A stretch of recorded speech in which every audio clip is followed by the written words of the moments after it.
Hello, one, hello, all. Happy time zones. My name is Abba. I am a retro slash variety streamer, and I most definitely welcome you to the first episode of Abba 64 Dark Mode. So, what the heck is Abba 64? What is this with the dark mode? What the heck is going on? We were first looking at the Abba After Dark series. What gives with the name change? So, if y'all are wondering, there actually is a good reason. And it's because the After Dark series is going to be more focused on, the heavier stuff. Silent Hill, more horror games like Resident Evil, and some of the different types of WTF games that may be a little bit more philosophical and can be a little bit heavier. So, as a departure from that, given today's featured game, we have Abba 64. So, Abba 64 is going to be our N64 series. We're going to be starting this off with some BattleTanx, which is going to be a little bit more of like arcade, a little bit more silly type of a game, and it actually kind of fits the mood a little bit more. The reason why I say this is because tomorrow is gonna be a heck of a day for me at work. So I kind of figured, hey, you know what? Silent Hill sounds like a great playthrough, and we are gonna get back to it, but not exactly the kind of easy lifting that I was kind of thinking of. So you might be asking yourself, okay, so that explains Abba 64. What about dark mode? Why is Abba 64 dark mode? Let me fucking tell you why. If that's not a fucking hint, I don't know what is. So with Abba 64 dark mode, it's definitely not family friendly. Might hear a little bit of vulgarity, what have you. And let's be honest, in this game, I might actually be cursing maybe a little bit more than a little bit more than just a handful of times. It really depends on how much I'm getting my ass handed to me. This is actually one of those kind of fun shooter type games that really doesn't take itself too seriously. Y'all will see what I mean when we get there. But yeah, this is going to be a little bit more of a new series. With most of the N64 games that I've come across, and especially the ones that I'd want to play, they don't really have that kind of heavy lifting title of horror or heavy lifting topic as heavy as like the Silent Hill series. So it's actually kind of nice because then it's a little more a little bit lighter and a little bit more action based and perhaps a little bit funnier, or at least puts us in situations so it might be a little funnier and we can just have a great laugh over. You know what I'm saying? Um, but I will say that this is the original hardware. So if you're asking yourselves what is going on with the the pixelation and what have you, please do remember this is all original hardware.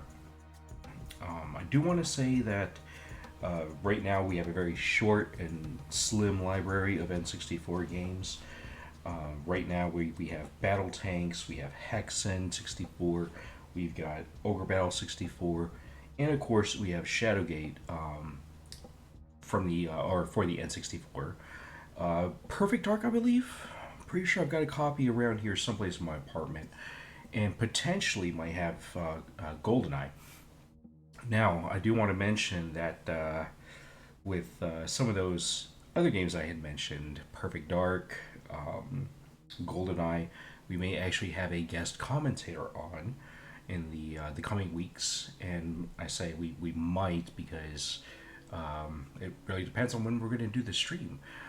We are going to be having Scott Gamer Lounge, one of our community members, on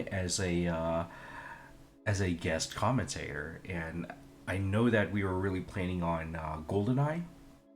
However, we might also do Perfect Dark and have Scott commentate, but mainly GoldenEye because I know that he's played that game before, and I know that he was very interested in giving us some input and some feedback and reacting to some of the live gameplay of GoldenEye. Which is actually going to be really fun because GoldenEye was one of the very first games I had ever played on the N64, and so it's going to come back with a lot of different memories, and definitely is going to be fun to kind of revisit. Now, the game that we're playing today, BattleTanx, we're actually going to have to try to one-shot this.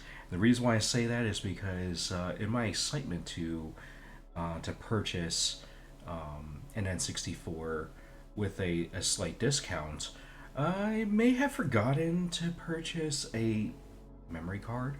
So we're doing this old school way. If we aren't able to finish the game today, then it very well means that we're just going to leave the console on and get back to it tomorrow, just so we can kind of clear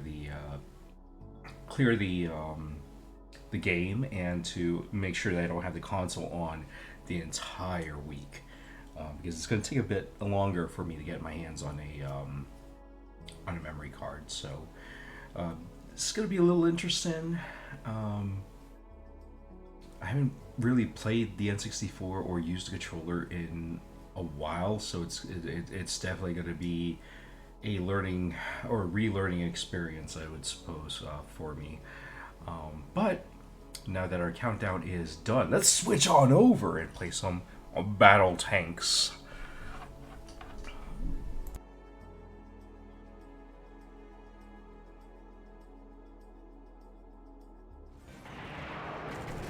Okay, so right out the gates, we're seeing that we're going to be commanding one of these here main BattleTanx.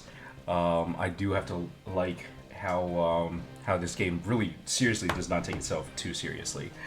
Okay, so press start here. We don't have a rumble pack, so thank goodness we don't have to worry about hearing vibration. And no controller pack found, so we will not be able to save. I was not joking. We are going to hit cancel because there's no choice. We got no choice. So we're going to play through the campaign. We're going to take things nice and easy because, just want this to be a little more of a relaxing stream. A little more casual. Options. We got that sound effects volume cranked up a little bit there. We got easy mode. We got power-ups on. We got power-up regeneration on. We got base defense on. We got unlimited. No unlimited ammo. We're not going to go that cheap and cheesy. Controller configuration, though, I definitely want to see this. Okay, so we got the fire trigger. We got a secondary fire mode. We've got weapons, secondary weapons, I'm guessing, that we can use. We can change tank using our directional C buttons. and rail left, rail right. Not sure what that is, but we're gonna find out. So I will say that this is actually one of the games that my brothers and I rented back in the day from Blockbuster. So we started it, and in classic Abba fashion, I played for a bit, but I got overtaken by my older brother and his friends. So I started playing the game, but I never got to actually play the entire game through. So this is like a half playthrough for me. Half first playthrough at least. So let's check this out. The Fall.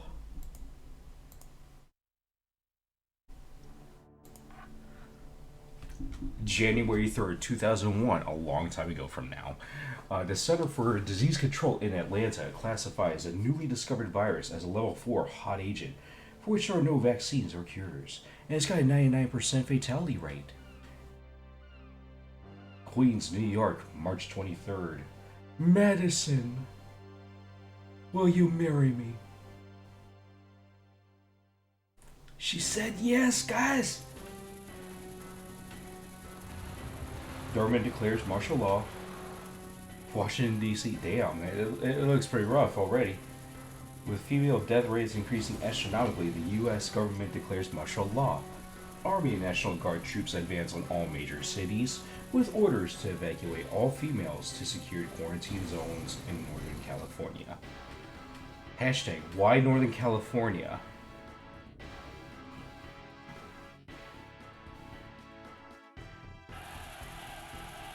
To help combat mounting civil unrest, government forces are authorized to use deadly force against males opposing this action. Countries from around the world take similar precautions in hopes of preventing the spread of the X2 virus.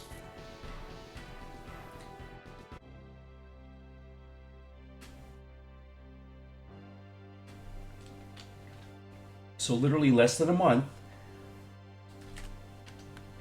this dude is getting his wait for it to wait from him.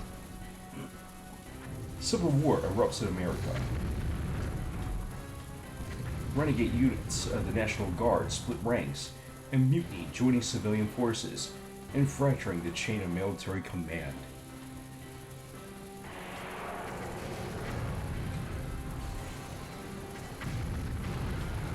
All I gotta say is, dang. Some of these top-notch graphics, am I right? Griffin, my love, by the time you read this, I will have given myself up to the government forces. The choice I have made is for the best. Save yourself.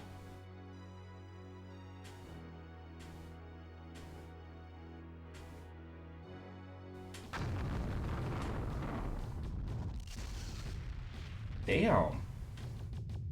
Things got a little too real, a little too fast in New York City.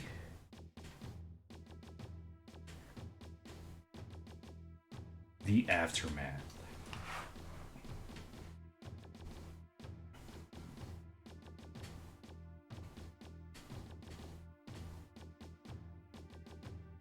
$50,000 females to 50 million.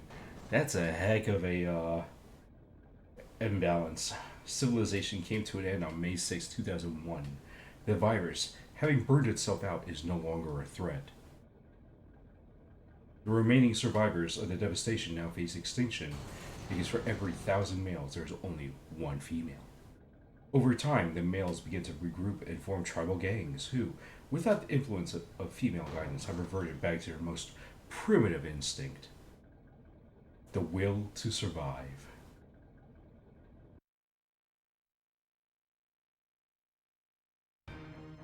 Against overwhelming odds and unparalleled danger, Griffin Spade now begins his journey across the wastelands of America to find his wife.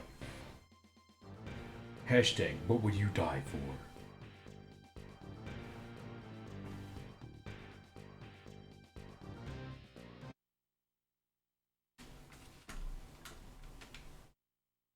weapons of choice for all gangs are the battle tanks with an X, guys. Battle tanks with an X. TM. Tanks are rebuilt and maintained using whatever scraps and spare parts can be salvaged from the aftermath of the apocalypse. The once great city, known as New York, is now a nightmare of scorched concrete canyons ruled by a mutant gang known as the Urban Decay. Alright. Let's see how this plays. Oh, smacks that sensitive.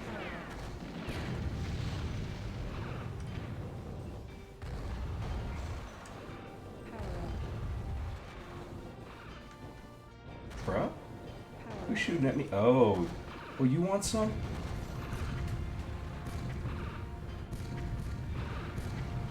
Dang, that thing is taking a heck of a beating. And of course, I would drive into some explosive barrels. Damn. The gate is calling me out heavy on this one. Brutal. I like it. Par time at 3 minutes for this mission. Okay. Okay. In other words, it's trying to tell me get in gear.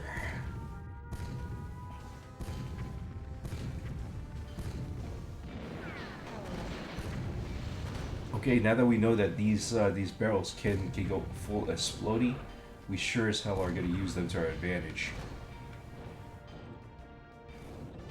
Oh, smacks! Who wants some? Oh, you want some? Okay. Okay.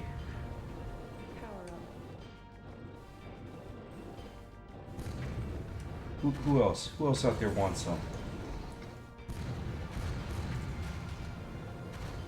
Oh, not only am I going to bust up your tank, I'm going to drive over your corpse. Also, dude's got one hell of a sturdy tank to be taking shots like this and keep on going versus some of these enemy tanks.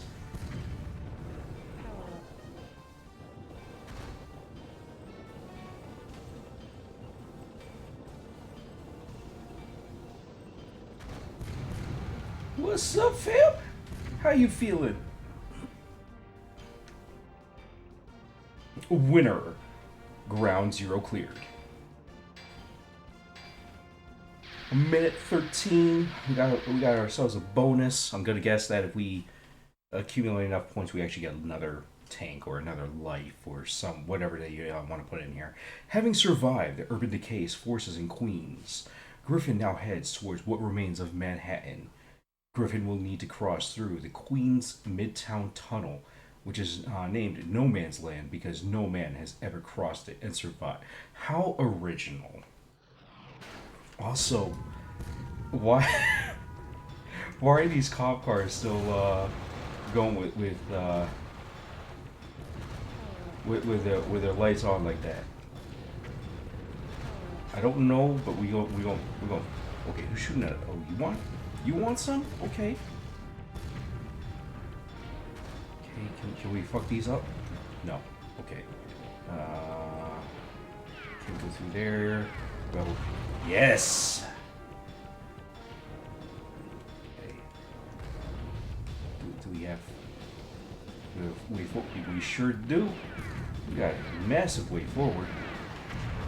Yo! Okay, I like these, whatever these missiles are that we got as our secondary weapon. Because, bruh, it hits hard. What's up?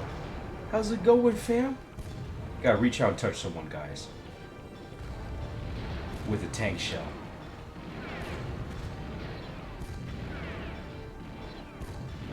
I just want to set up some... Oh, hell no. Hell no. They're making my tank look like theirs. That's not acceptable. Let's go get some health. Okay, there we go. Alright. There we go. Detonate that shit. That way we can get some more of this here.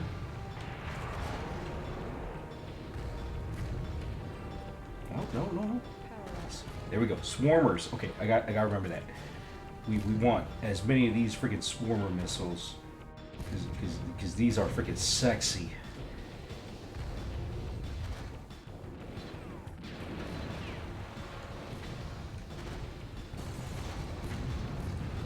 Oh, that's okay, bro. You get that. And you get that.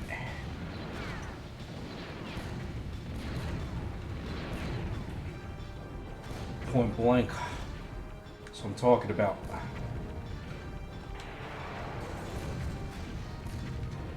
Oh, how y'all like me now?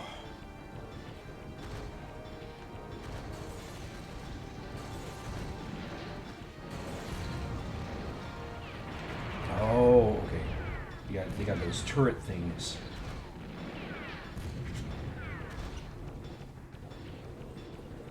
Yeah, I realize my tank is not looking so great, but that's okay.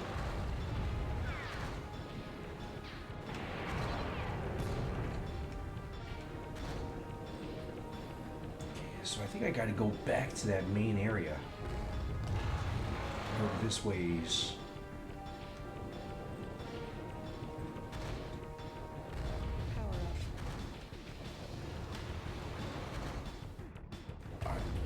I'm definitely liking this full destruction stuff. That's what I'm talking about. Makes this tank feel a little more badass. Oh? Someone survived? No, you don't, fam? No.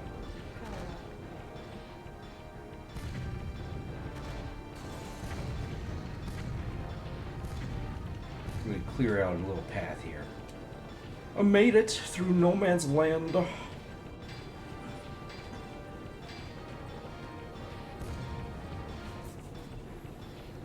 No tanks lost, that's what I'm talking about. Times Square, the soul of the Big Apple, was a place where thousands used to come to ring in the new year with tidings of good cheer and joy. When the ball dropped in 2001, it opened the doors of Armageddon, ringing in a nightmare of mass destruction. Now Times Square is the territorial home of the urban decay. We are going to excise that decay with the might of this tank, because fuck these guys. Fuck up 15 tanks? Okay, we will do it. Do we have swarm missiles? Yes, we do. Oh, we already got Jabroni coming on over and challenge us, huh? Oh, how you like me now, son?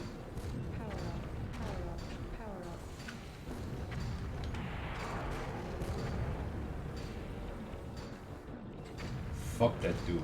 And his tank. Where's all reject tanks?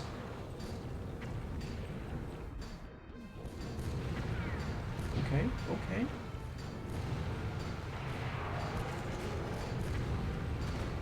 Better chill.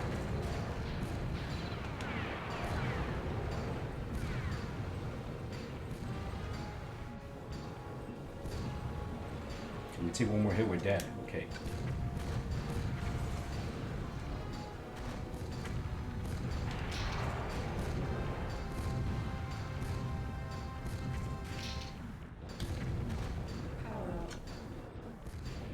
Oh, sweet. Okay.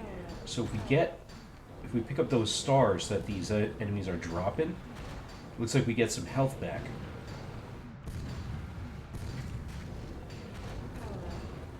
All right. That guy had some time there to try to attack and did nothing.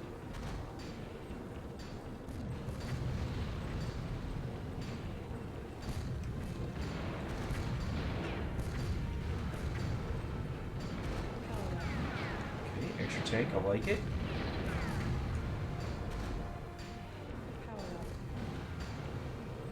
Where you at? Oh, there you are. Got friends here, huh? That's okay, I'll take care of them too. I'm not leaving them out of this.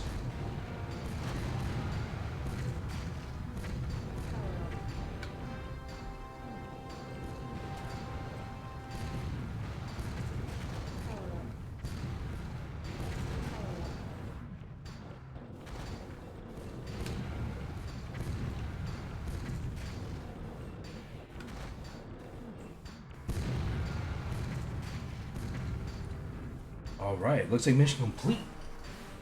Times Square got cleared. That's what I'm talking about.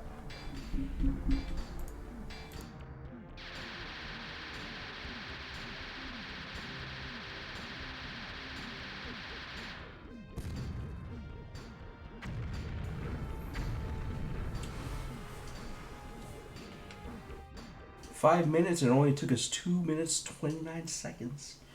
The George Washington Bridge is the only way out of New York City and is also the Urban Decay's stronghold. The bridge is guarded with mines, gun emplacements, and a huge Goliath tanks. To escape from New York, Griffin must first run the gauntlet, which is known as Stranglehold Bridge. Interesting. They made a bridge, a stronghold. You know what? I mean, let's be honest.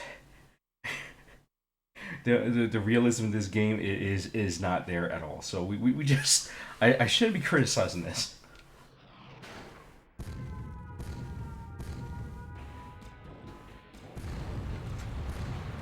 Yo, what's up? Okay, we got some health here. Got some health. What are these? Guided missiles? Yo, okay, I'm liking it. I'm liking it. We got some radar. Grenades.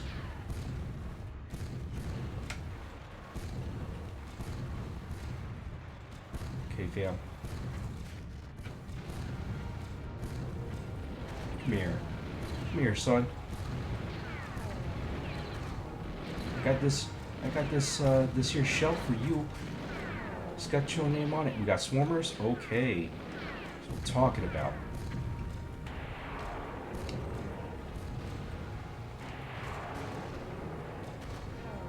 I'm loving these swarmers.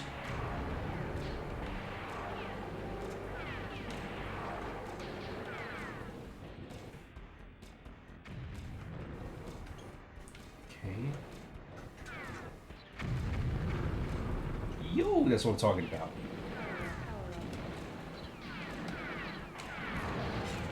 Whoa, whoa, whoa. Okay. That was actually kind of cool. Ah, that's not cool. Oh, I was wondering where that fire was coming from.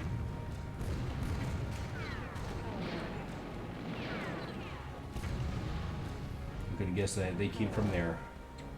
So they're nice little reinforcements aren't coming in. Hashtag fuck your reinforcements.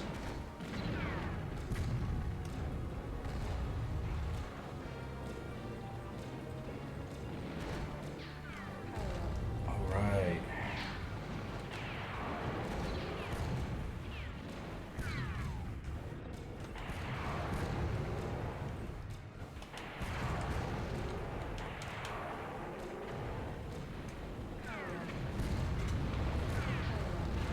Oh, you say look good for us? Okay. I think I backed up into some health.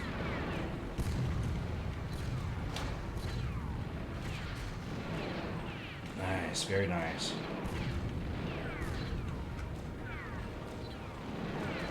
So many of these turrets. Dang.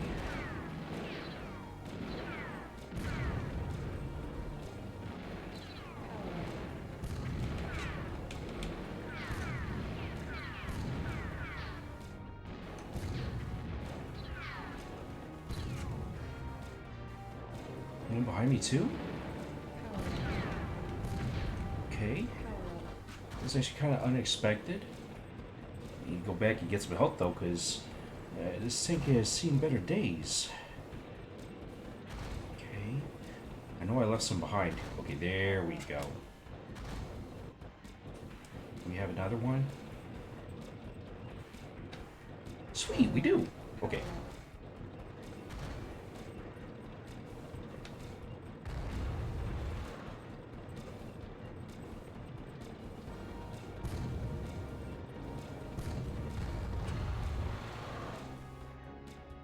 Good, good. We got some more health I didn't realize was back there. Oh, we got more guided missiles. Okay. You know what? Let's check this out. Because I got a bad feeling when they said something about a Goliath tank. What the hell do they mean? Okay, first of all, we're going to take out that turret.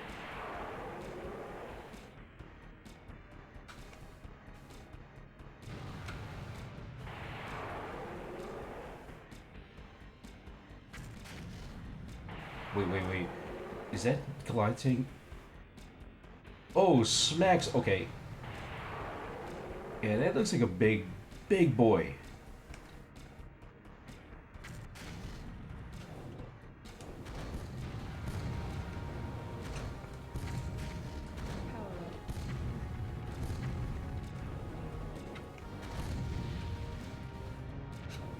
Okay.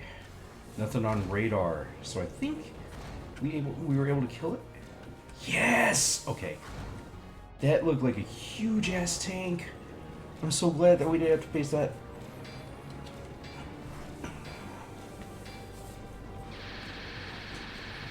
Four minutes, 49 seconds. I'm liking it. Yo! Wait, it didn't move. Oh, that's what they meant. Okay, so this thing's on rails. All right. Can we get off the rails though? Is that a thing? Ah, no. Okay, I guess not.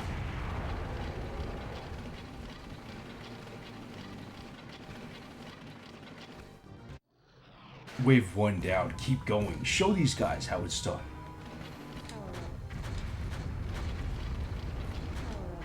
Yo, this thing is a beast. Like, these are single shots that I'm using to kill these enemies. Yo.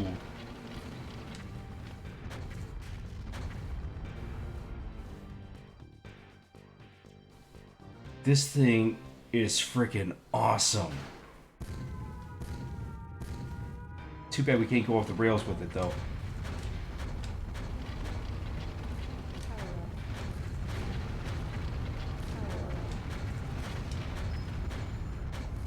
Who else? Oh, you want some? Okay. We got some for you. Don't worry. We saved some. We saved some shells. I got 70 of these shells remaining.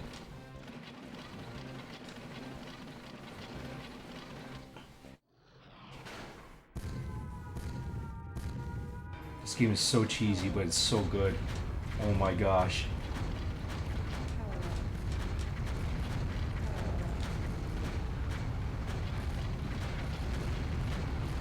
Oh. Wait, is there one behind us? Not anymore, there isn't.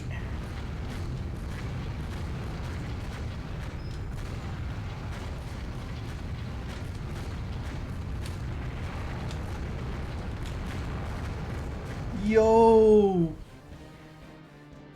That was wild. That was wild. Battle Assassin.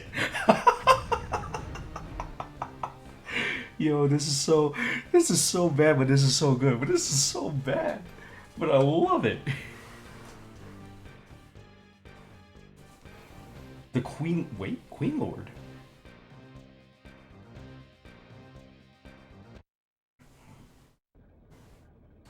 After the apocalypse, hundreds of tribes are in control of armored tanks.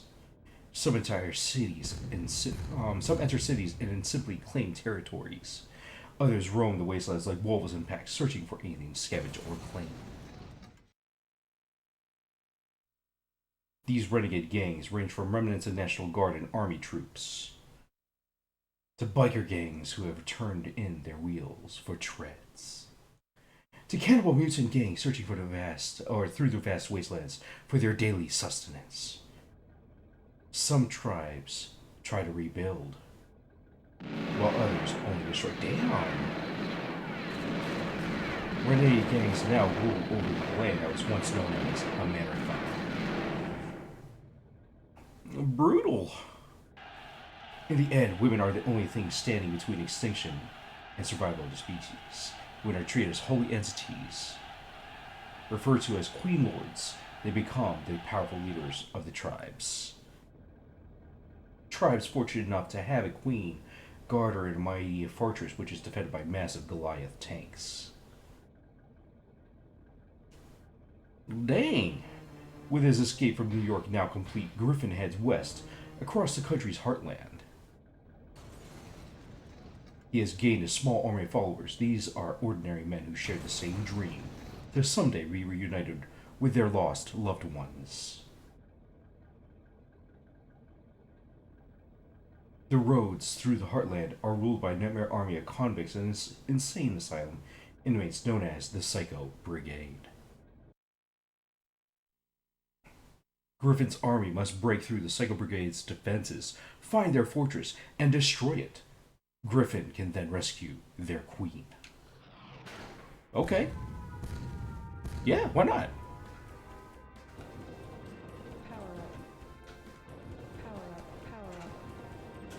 That's a lot of tanks between me and them, though. Holy smacks. Okay.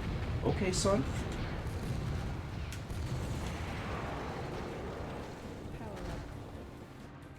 What the heck? The heck did they hit me with? Oh, I must have run into mines. I just saw that those were there. Okay.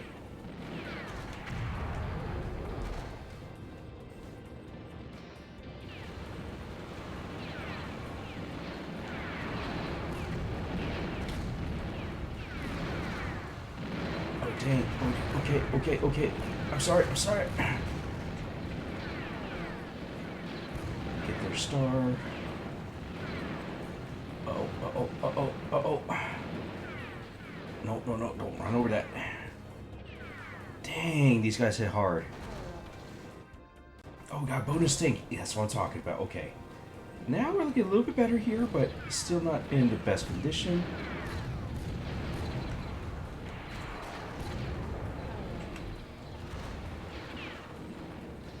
Okay, seriously, these are starting to piss me off.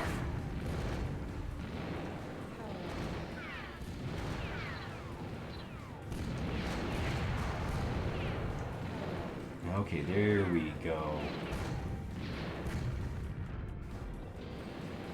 These turrets are so freaking bad.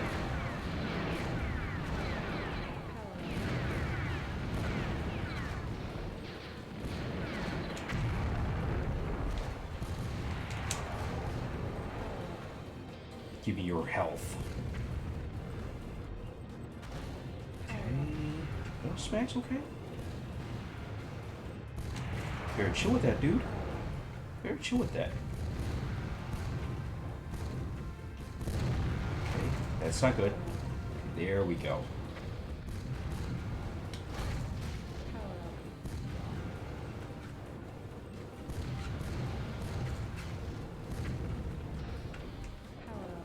Okay, I'm really liking the fact that at least we could pick up these stars from our fallen enemies.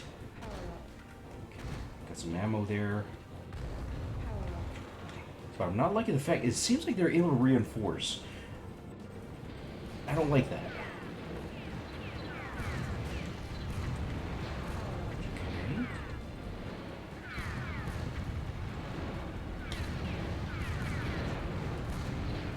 Oh, no. There we go. Ooh, are those swarmers? Swarmers!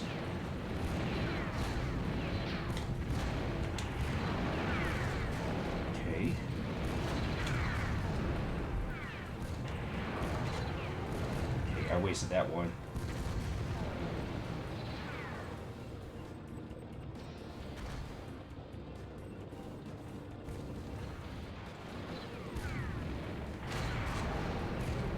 Oh man, that was practically insta-kill. That's what I'm talking about.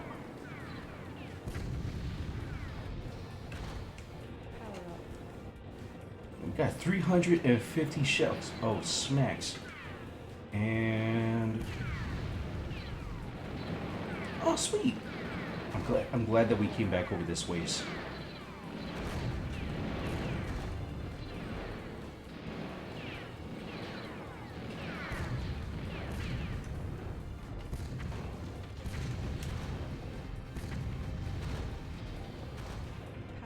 Okay, sweet. Got ourselves some extra health. You know what? Screw it. Let's go ahead and try to detonate this minefield.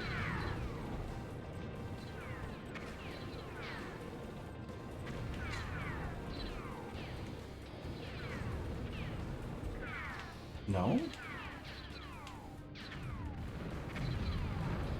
Okay. There we go. A little more of a...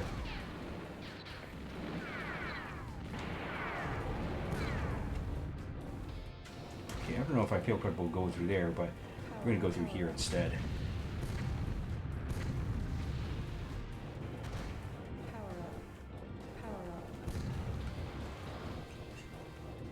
Okay, really appreciating the power-ups because it looks like I got 2 of these. Okay, so kill that one. And we're going to fuck up this one over here. There we go. Ah, these turrets. I just don't stop with these things. Okay, there we go. Where'd that shot come from?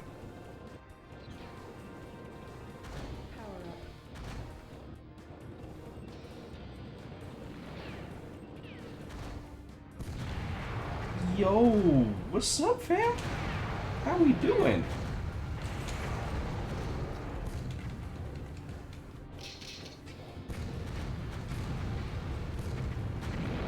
Screw it. Yeah!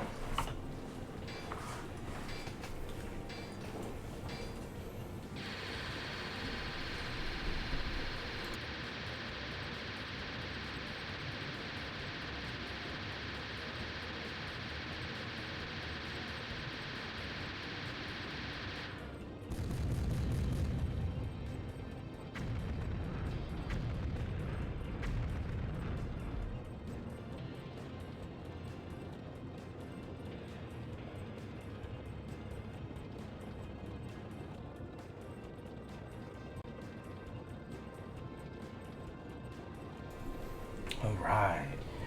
So, just under half the amount of time waited for this mission, I guess. Griffin's army, now in possession of a Queen Lord, has entered the city of Chicago, stronghold of the Psycho Brigade. Griffin's forces must defend their Queen Lord while trying to rescue another Queen Lord from the Psycho Brigade. After all, the more Queen Lords a tribe has, the better its chances of survival.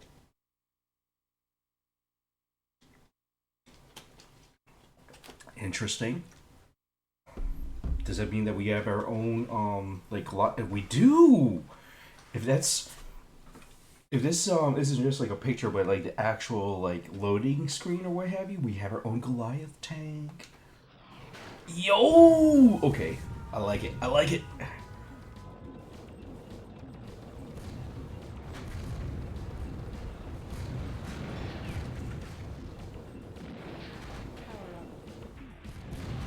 Hey, what's up, fam? Where you going? Where you going? Where you going?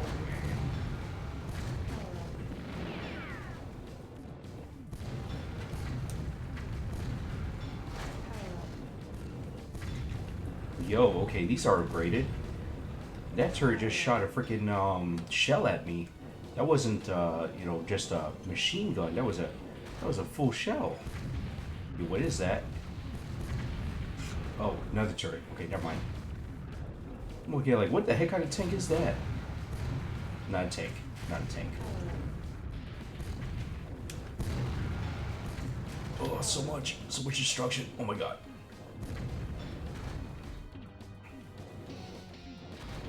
Okay, fortified bunker. Let's see. It's one of ours. That tank is about ready to buy it.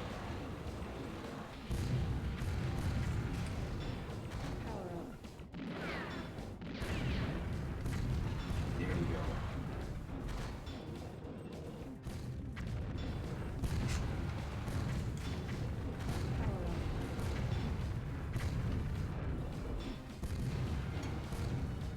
Oh, so this must be like a upgraded type of turret or something.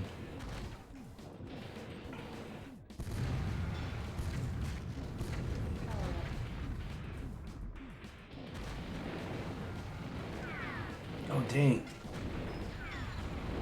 Yeah, that's what I think it is. It's a Goliath.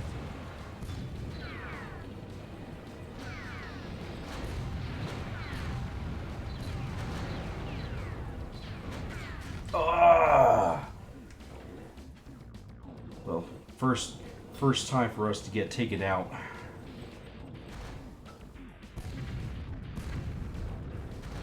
Okay, so not everything is destructible.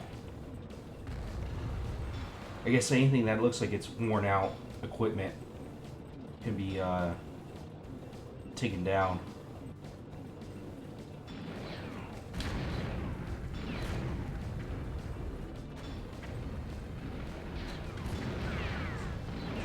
Sort of like that bunker.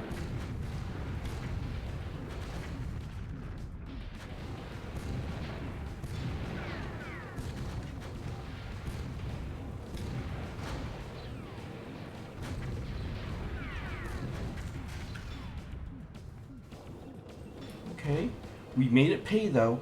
We made that thing pay.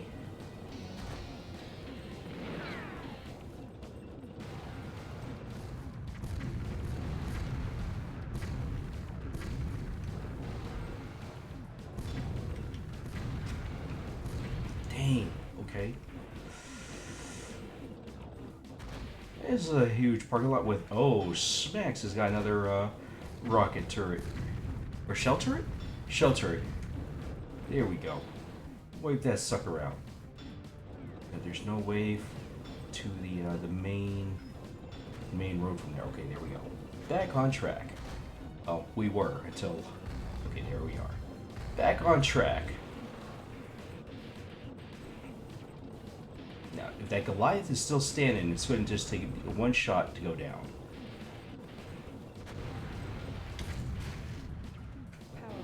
We're just gonna roll right over that. And bam! We got ourselves the enemy Queen Lord. And let's see if we can navigate back home. Those piddly turrets aren't going to do anything. Sweet. Okay, we got our folks in control of the roads. Sorta? Kinda? Bruh? They really gonna try to attack me with that? Queen Lord rescued! Fahad, thank you so much for the raid. Oh my gosh. Fonksy, welcome in. Fahad, welcome on in. How we doing today? Oh my goodness, so much greatness. How was your stream, Fahad?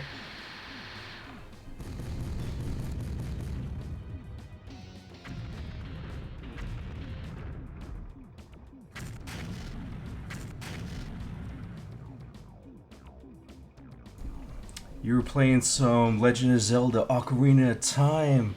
That's what I'm talking about. I'm happy that it was a fun stream. How are you liking Ocarina of Time? Bonksy! You know, Bonks, it's just wonderful to have you here. Thank you for coming on in. All of y'all coming in from the raid as well. Thank you so much for joining. My name is Abba. I'm a retro slash variety streamer. And today we are playing some BattleTanx on the N64 original hardware. Not really our first time playing this, but kind of our first time playing this. I played only a couple of levels when I was younger. This is many, many moons ago. So this is definitely a little bit more of a slapstick, Danny Trejo nutsack kind of stream. So it's a challenge. Wait, Fahad, is this your first time playing Ocarina of Time, or is it that you're playing it as a certain type of category or what have you? First time playing it? Yo, let's go! How far have you gotten? All I gotta say is Ocarina of Time is such a gem. Oh my goodness gracious. I think it's an absolute treat and a wonderful thing that you're getting to play through it for your first time. And for as long of a game as it is, oh my gosh, it's so rich, so amazing. Scott, welcome on in. How are you doing? Yeah, Ocarina of Time is just one of those masterpieces and one of those classics that, oh my gosh, it just gives me shivers because there's so much to do in that game and there's so much lore. It's absolutely amazing. Probably the only thing that does kind of suck about Ocarina of Time though is having to bring along Navi and not be able to get them to shut up at times. Instead, getting to hear, "Hey, listen! Hey, listen! Hey, listen!" I'm like, oh, bro. It can be a little bit much at times, but it's definitely good. But tell me all about it. How was not only how was Streamlink, but how was the gameplay, and how far have you gotten in the story?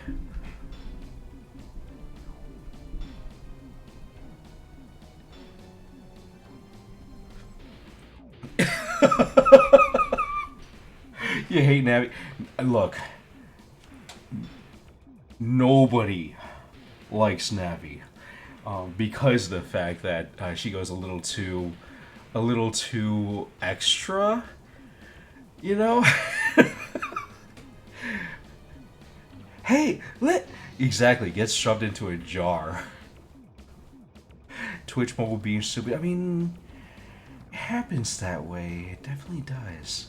You're gonna get a Navi tattoo actually because you love her. I'm so sorry, Bonks. I'm sorry. I'm sorry. It's nothing personal. It's just business. I mean, honestly, though, she's a great character because she does have that genuine peppiness, and she does have that optimism, and actually is pretty helpful at times. What I hate is they made her go full blown nagging at times, depending on how um, how you play and everything. I really wish that they could have just dialed it back just a little bit. You want to get it behind your ear, like legit. That's what I'm talking about. I mean, in all honesty, though, it's perfect because the "hey, listen" kind of thing, to get it in that location. Oh man, a Majora's Mask tattoo with tattle and tail. Yo, you've never wanted to stuff a fairy in a jar so bad. Oh my god, Vaughn. I swear to God, ripped wings in a trash can off a cliff. Oh man. Yeah, it would be such a cool place to get, and it makes a lot of sense. Majora's Mask, though, oh my gosh, Majora's Mask gauges that that game is. I'm surprised that they did Majora's Mask, considering how much of a 180 it is from Ocarina of Time. It's a masterpiece in its own right, but all the feels, man, all the feels. Got to rate and run. Need some food. Have a great stream. Thank you so much, Fahad. Please, please, please don't worry. Get yourself some good rest. Get yourself lots of good food. Thank you again for the raid. I really appreciate you, man. I really can't emphasize that enough. Make sure you take good care of yourself, and most definitely make sure you stay hydrated, stay warm, especially with that cold, wintry weather out there. Take good care of yourself, okay? And I'll definitely see you around the platform. I definitely appreciate you coming on in, though. And folks, really, if you haven't seen a Fahad stream, you need to go. Please, please give Fahad a follow. Costs you nothing, and I guarantee anytime you go on in there, he's pretty much going to bring up Danny Trejo's nuts in some way, shape, or form. But you know what? I bring up ball deodorant all the time. So...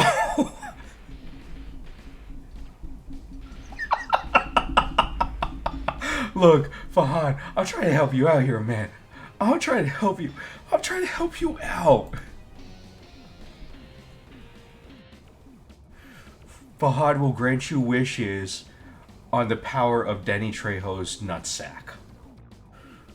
you have to go to bed very soon because you have a follow-up appointment in the morning.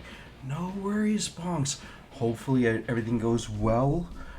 By all means, if there's anything I can do, you just let me know, okay? We're all here for you, and I really, really, really hope that everything is just smooth as can be.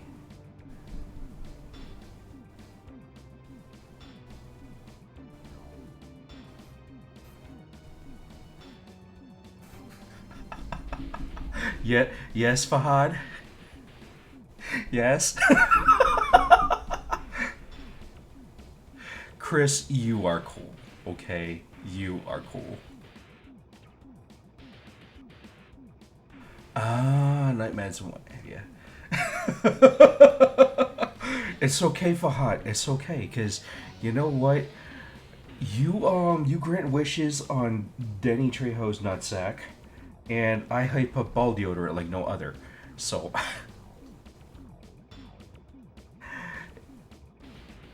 oh, I am so sorry, Bonks. I thought you were headed on out too.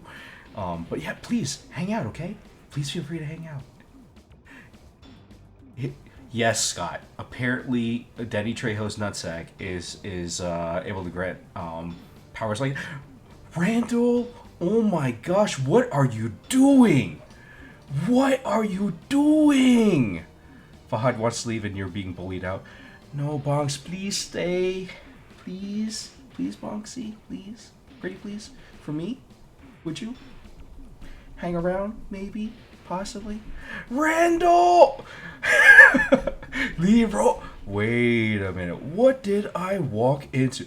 You walked into us talking about how Fahad can grant wishes using Denny Trejo's nutsack, and how I like to hype up ball deodorant because there's an actual product on Amazon called Happy Nuts. Legit, guys. Okay, how we ended up with this was we happened to start watching a YouTube video, and they come on out the gates with ball deodorant.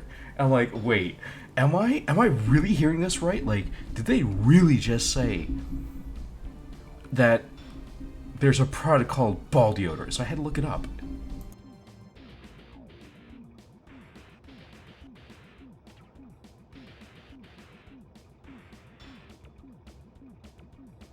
Also, anyone who isn't following Randall, please go over there, follow Randall. Make sure you do yourself not only that honor, but also that you treat yourself right. Because I swear, Randall is an amazing streamer, amazing person. I actually got the honor to meet Randall at TwitchCon, and I really should have had Randall shine my forehead. But hey, you know what? I'm not a perfect person, which is why I forgot to do that. Seriously though, Randall is such a sweetheart and such an amazing soul, and I guarantee you, anything that Randall plays is gonna be a great time. Just because not only is it a great story or a great game to kind of walk on through, but it's also one of those situations where you get to listen to Randall talk about amazing stuffs and just be surrounded by amazing people. So just if you haven't followed Randall before, you need to.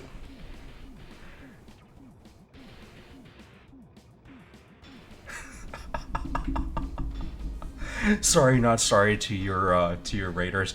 Yeah, folks coming on in from these raids. If you weren't ready for ball deodorant and talking about Danny Trejo's nutsack, I'm sorry, but I'm not sorry because all I got to say is, depending on where you're living right now, if you're in the southern hemisphere, I just want to say be safe, don't chafe, ball deodorant. It's the way to go. Don't be like us heathens who did not know that this was such a product that we may have gotten a completely separate stick of deodorant just to between the huevos and the thigh. Okay, between the huevos and the thigh, did not actually place on the sack. But at the same time, I'm kind of intrigued.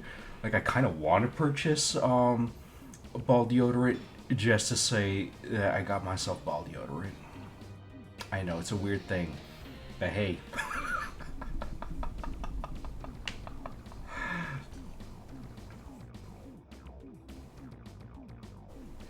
Oh man, yeah, the alerts might be struggling a little bit again, and I have a feeling that it's because I did change up some settings, and I haven't quite figured out how to get them back. Like, I've tried uninstalling and reinstalling Link, and it works for like a little bit, and then it just goes back to square one. So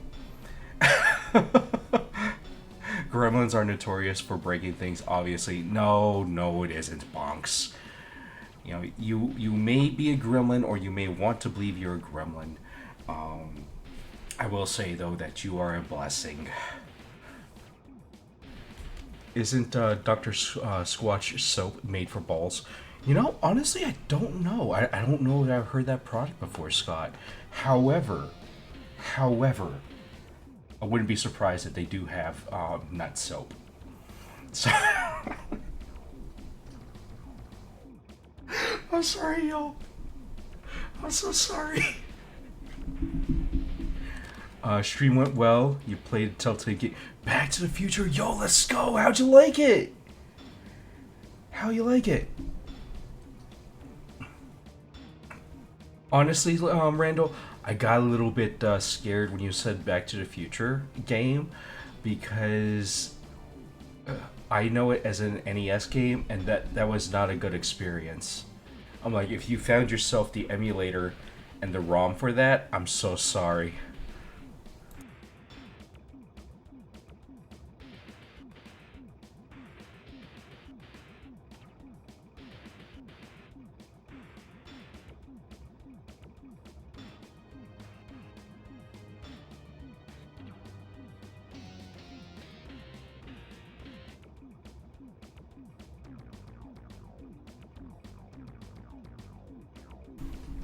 You're not done quite yet. You finished the fourth episode and haven't finished the fifth one. Okay, that's understandable.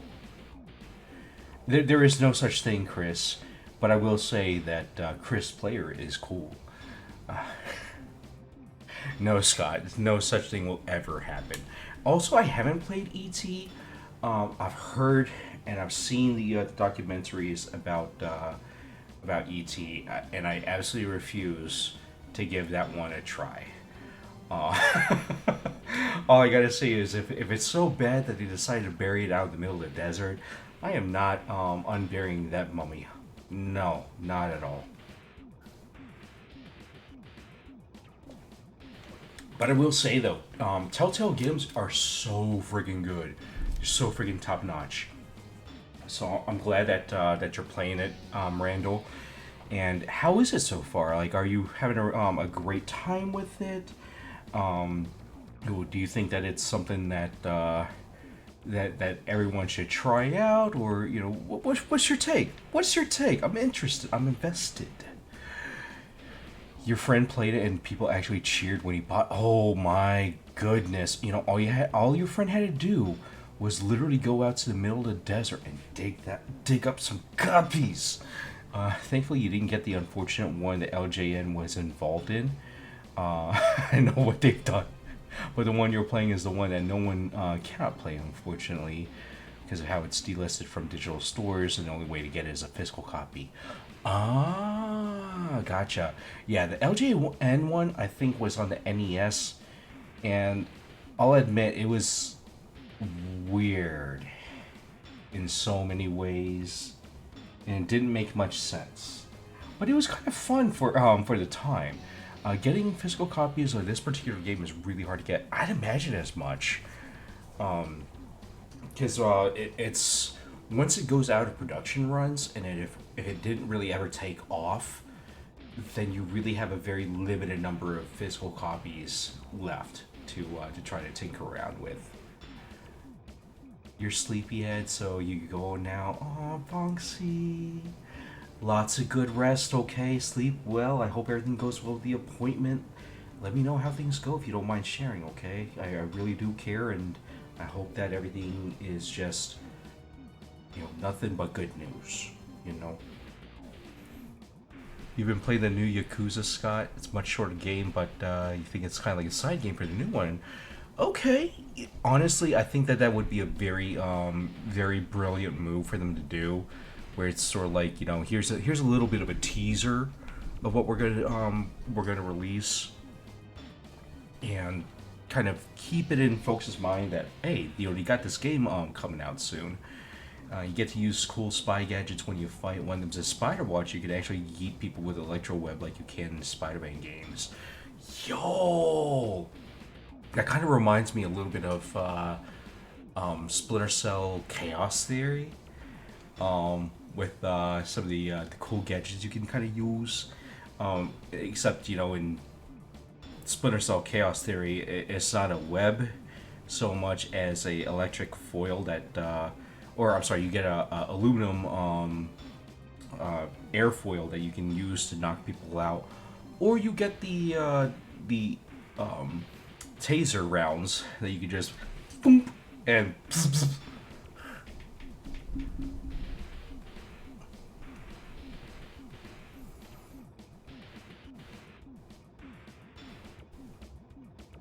No new copies as well because of how Telltale shut down. Only thing they said was TWD. That's right. I forgot all about that.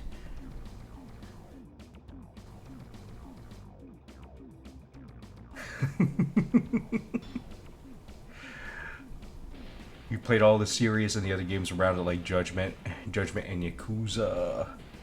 Oh man. I'm so sorry, Bongs. I'm so sorry. Look, Automod may not like Gremlins, but you know what? Automod can go fuck itself. So, also, Automod hates everyone, including me.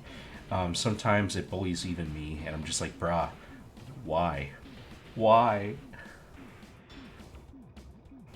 You like the game, it's one that most people consider semi-canon, and how they make it their own fourth movie. Oh, I like that actually.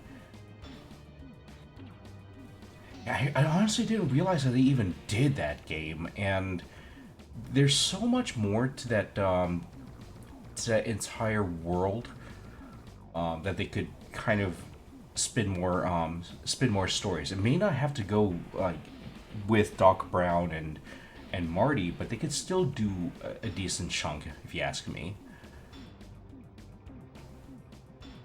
You love the Yakuza series and the Like a Dragon series. It was the first beat 'em up you ever played. Oh my gosh, Foxy, I like that. I mean, Automod's also a little bitch, so it's not adventurous like that.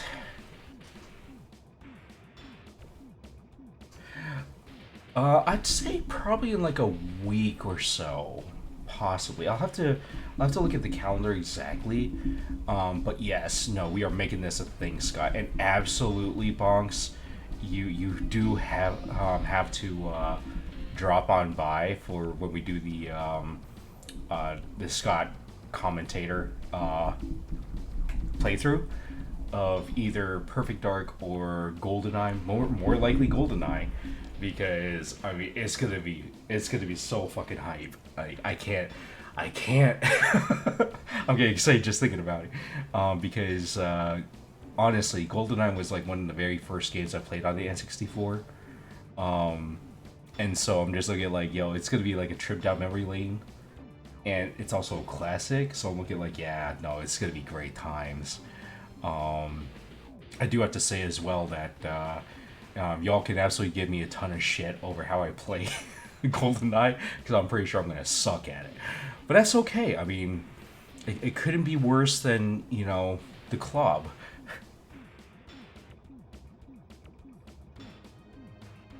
You're screenshotting that and putting it in Jen's. Oh my god. Please. Please and thank you.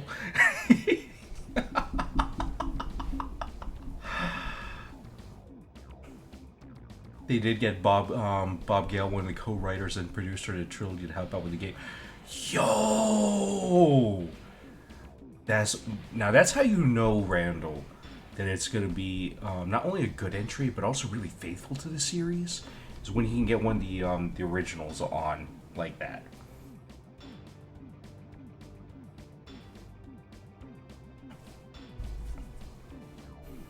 All the great games are so expensive now, like GoldenEye, Banjo, Kazooie, Donkey Kong 64. They can be. It just depends on timing, because there is a lot of interest now, I think, in retro. And anytime, like, Silent Hill recently spiked up in price, but that's also because there's a lot of hype coming out for the new Silent Hill game. So I kind of feel that if it's making waves through the communities, those prices will start going back up because people are trying to get their hands on the on those games. But when people aren't looking, that's when it goes on sale like no other. Like I think I was able to get a perfect dark copy for like $20. I was looking at like, there's no way this is really $20, but lo and behold, it kind of was.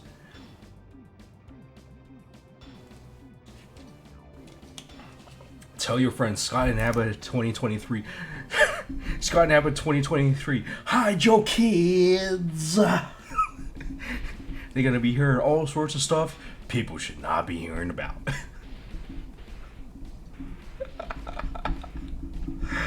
Oh man.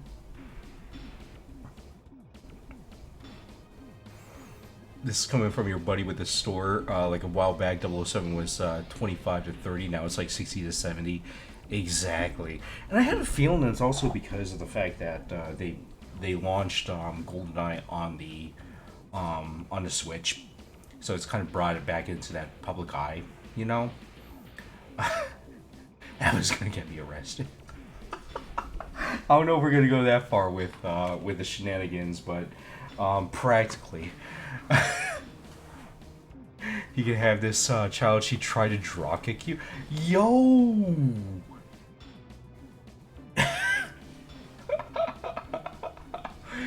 Oh, man. On the one hand, I'm mortified that that happened, Bonksy. On the other hand, though, I'm just looking like, I'm kind of proud, but I'm not so happy that they tried that on you. Like, I'm proud they know how to do a drop kick, but at the same time, I'm like, yeah, like, wrong target.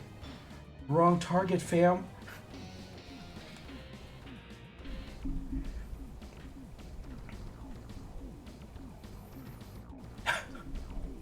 Pokemon shot up when Pokemon Go came out.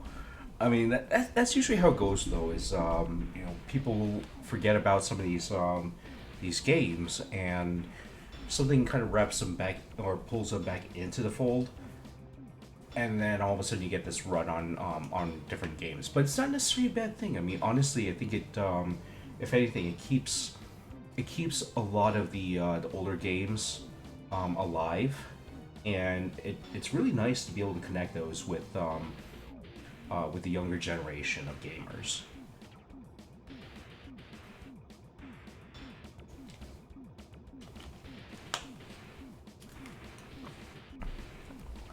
3 plus 5 plus 6 plus 4 is 18. Wait. Chris, why are we doing math in this chat? She was so mad at you for not letting her try and run with a pair of scissors. And her response is to try to drop kick. Yo. Yeah, that was not an appropriate response. I am so sorry, Bonks. Oh, because of the score on the screen. Oh, Chris, oh my goodness. Yo, also, Bonks, I'm looking at like, yo, trying to run with a pair of scissors? No, fam, no, not allowed. Look, Scott, if I can't run with scissors, neither can you, okay? Also, that is very true, Randall. No running with scissors, IRL. Having secured the northern sector of Chicago, Griffin's army heads for the southern sector, which is occupied by the remaining Psycho Brigade forces and the Skull Riders biker gang. The two gangs have temporarily allied so they can stop Griffin's ever growing army dead in its tracks. Chris is the engineer. She's insane. I mean, most kids are that age. Uh, I'm standing on my chair. Oh my goodness gracious. Chris, it better not be a wheelie chair. If you're standing on a wheelie chair, I swear we're going to go get Bonksy's kid to drop kick you to teach you that lesson. Um, Also, I just want to say, y'all, if y'all have ever have never watched anyone play this game before, first and foremost, it's a game that I like because it doesn't take itself seriously. Second, it's literally called BattleTanx, and they refer to all the different tanks in game as tanks with an X. Um, it takes place in 2001. We're talking post-apocalyptic. There was a virus that spread throughout the world, affected only women, and left it so that there would be 1,000 men for every woman alive. So Griffin over here is the main character, the person who's leading this charge from the East Coast to the West Coast to go try to find his wife, who ended up getting taken into government custody because, well, she survived. So if you're kind of looking at like what the heck is going on in this game, one, don't worry, the plot's thin. You're not really missing much. Two, the only thing you got to know is we going to wreck up someone's day out there. Chris, if you stand on a chair, you're gonna hit the ceiling. That's also true, Bonks. But I was also kind of hoping that you would just be like, yeah, my kid's just gonna drop kick you. As long as Silver doesn't see this, oh manga. Also, Chris, please be safe, okay? Like I get it, but also please be safe. Yo, okay. Wait, I can actually take these with me? Oh, dude, I did not know this. I got mines. You always hit your head every time you enter the car. I am so sorry, Chris.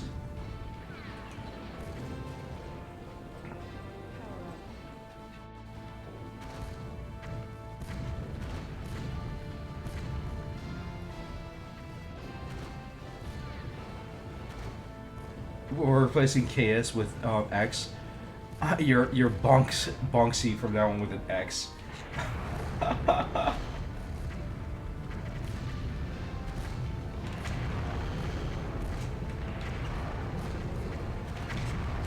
In this game only, in the context of this game, cars are not for tall people. I mean, that's fair.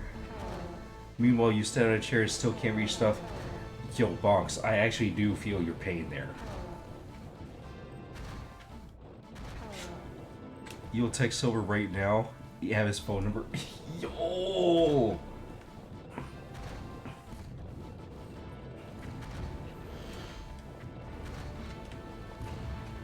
Oh? Someone dares challenge? Oh, this one.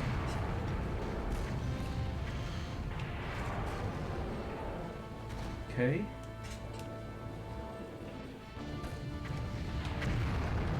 We're just gonna casually tell some of these enemies to fuck off. Okay, so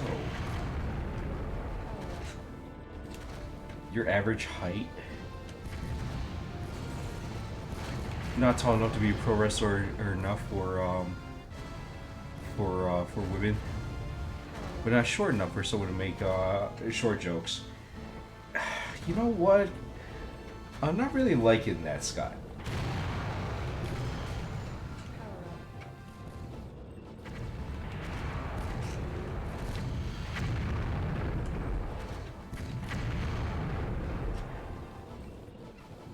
Chris is in trouble, so am I. No, you're not, Randall. No, you're not.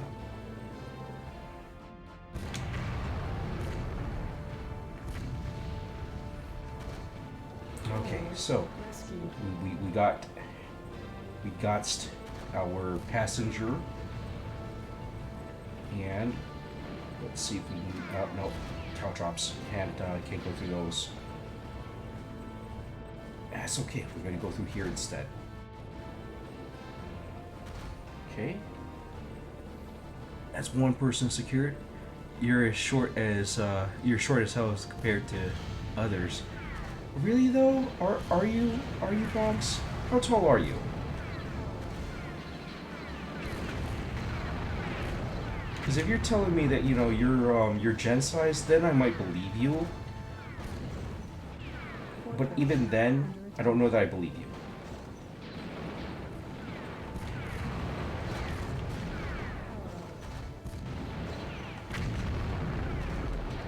Also, yes, you are always in trouble, Chris. Not always for a good reason, but yes.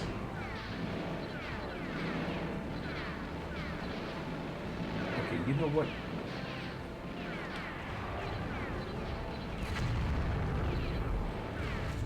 Oh, shoot! I did not realize that I actually went over mine. You're 5'4", barely? Yeah, so in other words, you're not short. I'd say you're medium height.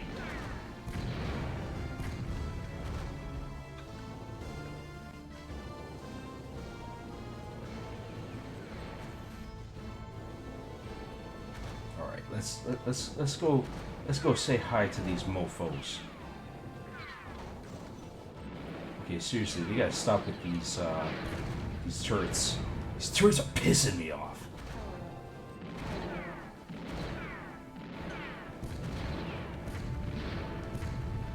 You're tall, but not even close to be tall like a basketball player. How tall are you, Chris? I'll put it out there, y'all. I'm 5'7", so I kind of consider myself just like medium height. Maybe a little on the shorter side for being a dude, but even then, I'm just like I really don't give a crap. If somebody wants to give me crap over that, I'm gonna get like ego and suck on some of these swarmers here.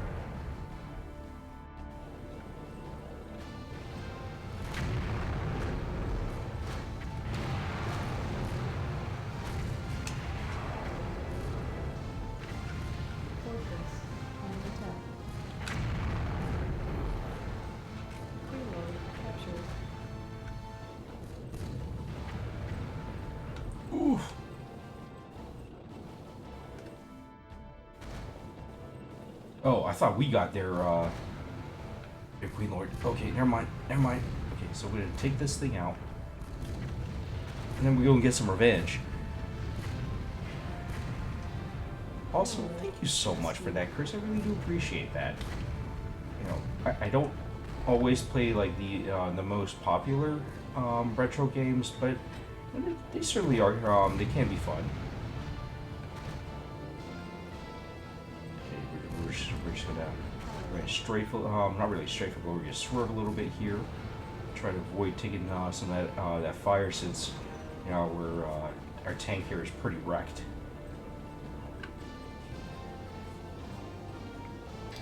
It's funny because you have a tall person personality, whatever that means. But when we see you in real life, you're deceptively short. I've always heard that terminology. Also, I'm just like, is this supposed to mean because tall folks are more confident? Because if anything, and not to go after the tall folks in the chat or what have you, we like you all, we really do. I just want to say though that at least with some of the folks who I've kind of come across in my life, some of the tall folks have been more confident, but they've also been really insecure. So that's just me. So whenever I hear like tall person energy, I'm like, yeah, I don't know if that's a compliment. I don't really know if it is. tank damage. Same tank. Exactly. I really relate to these tanks, Scott. When they get absolutely wrecked, I'm looking like, yo, I feel that. I feel your pain.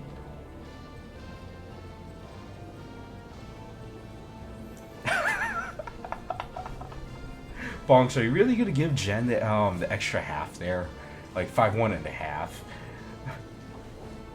And you're 5'4". Yo! We gotta play as a Goliath. Yo, that's what I'm talking about. Oh man, I really, really gotta like this.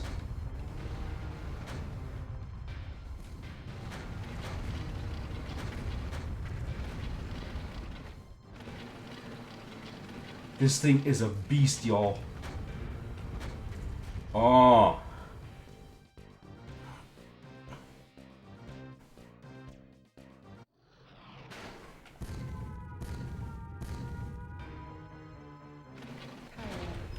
Yeah, all I gotta say is, if y'all living in the Toronto area, mark my words, this spring and summertime, I already put in time off requests.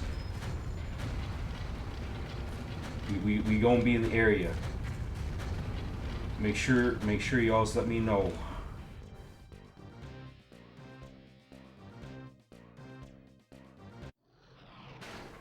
As a fellow small person, the half inch is important. Okay, I'll give you that.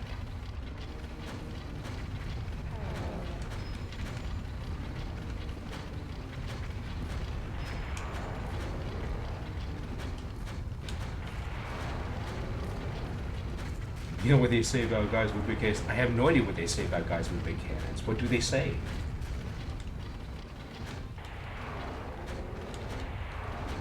This game looks like Doom, but you're in a battle tank. I mean, essentially, that's how it is.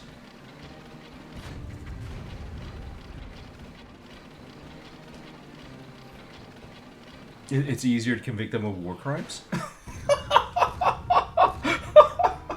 Hashtag also true.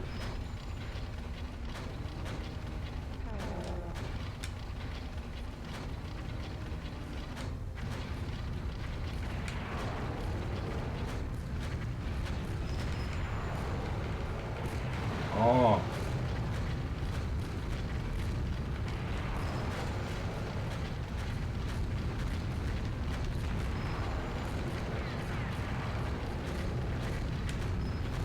Oh, if I could only get off these rails. Great.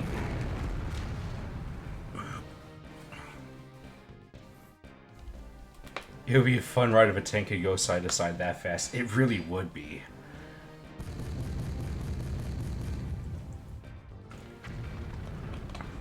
I mean, come on now. They give out ranks called Battle Assassin.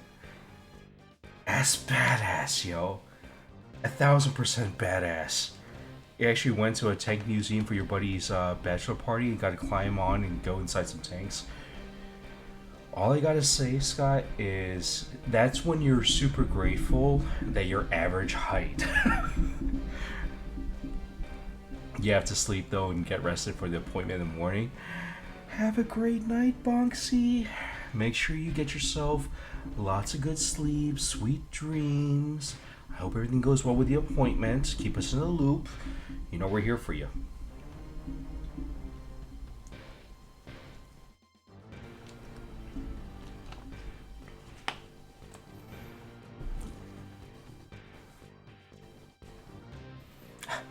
Have fun with the explosion murder simulator. Oh, we totally will. We totally will.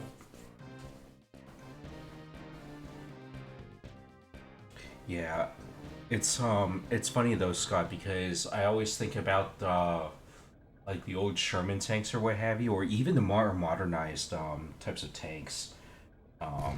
It's gotta suck being a tall person and having to be a tanker because you're cramped.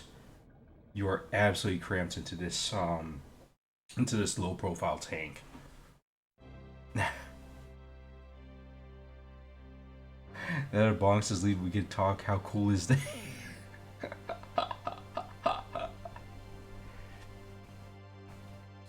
Yeah, I mean, if y'all want to start talking about behind Bonks' back like that, that's totally cool with me.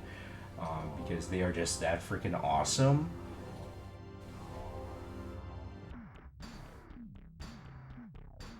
Should you get the Yakuza franchise? I think you should. It's boring, don't get it. Oh man.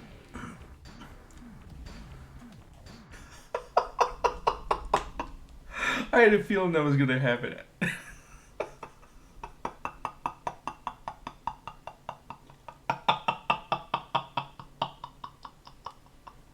I know I shouldn't be laughing this hard, but I am. Thank y'all so much. We don't take that slander here. Now, Chris, Scott is taking that a little too far with the ban, but at the same time, I'm looking at like I've never personally played the Yakuza series. I will say that, but anytime I've watched others play, it seems like a really, really, really rich franchise. Especially with the different characters that they have, the story that unfolds. It's um, it's almost like what other franchise do I really want to compare it to? I don't know that I could really compare it to any other franchise actually, but I will say though that oh maybe I can actually. It's like GTA, only more in depth.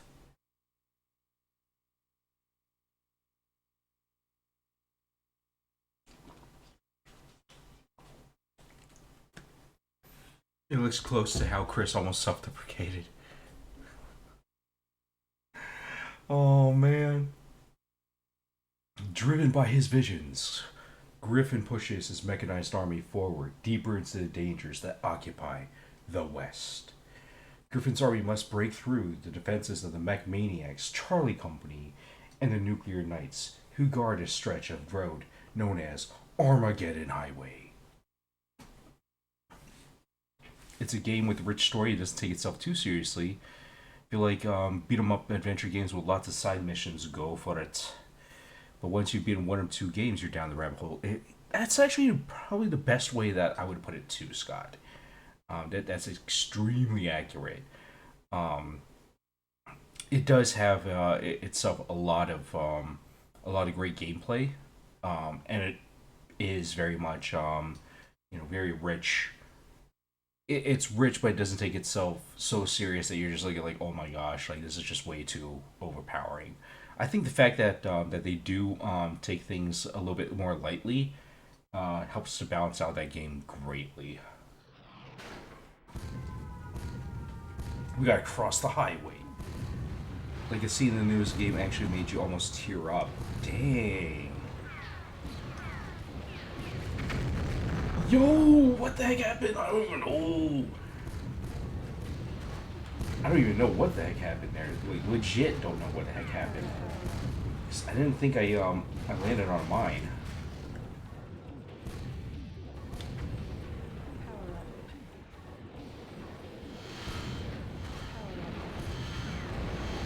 Oh, that's what's going on. You got freaking 50 million of these turrets.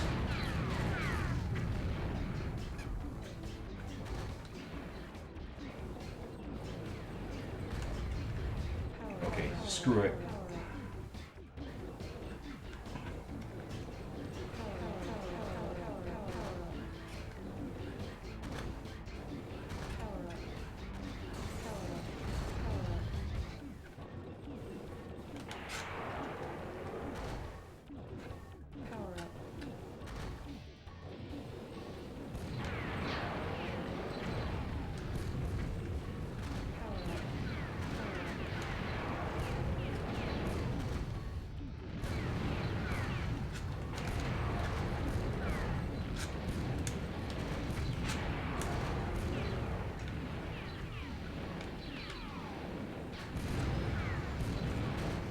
Oh dang, okay, they got some serious power up in here.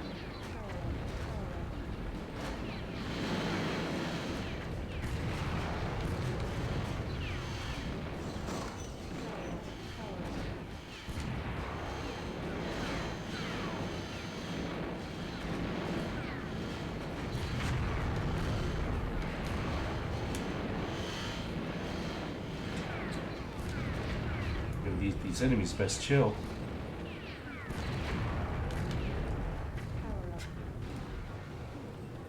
I will mess up their day.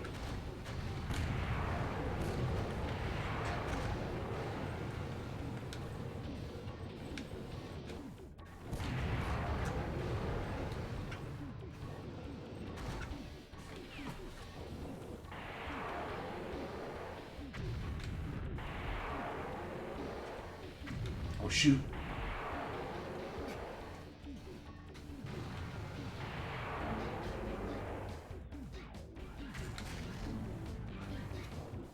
What you believe happened was button was pressed on explosive device while going at a certain speed towards your armored vehicle.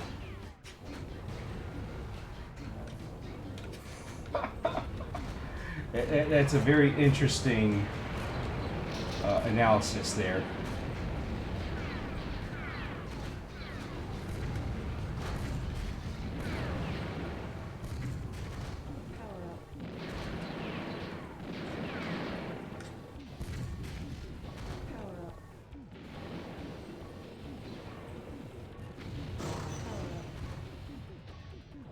Okay, or that happened.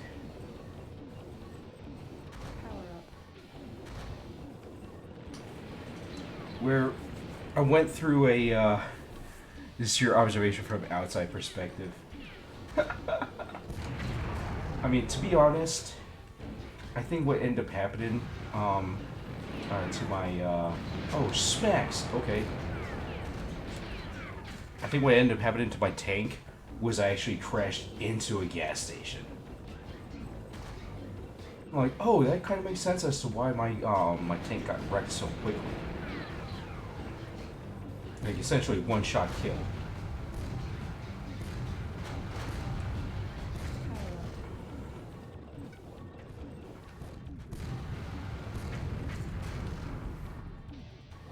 Okay. At this point, we're not really playing strategic. Okay, you know what? Screw that guy.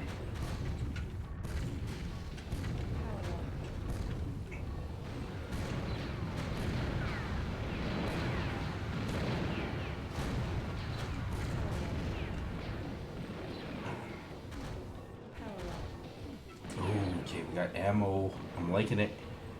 We're not playing fully strategically. We're just trying as much as is possible to wreck some of these enemies.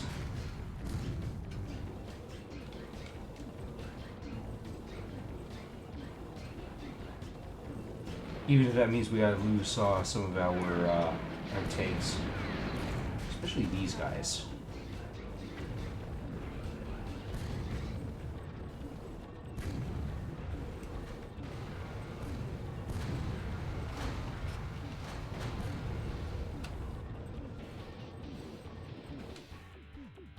Hashtag, we're just gonna blitz right across.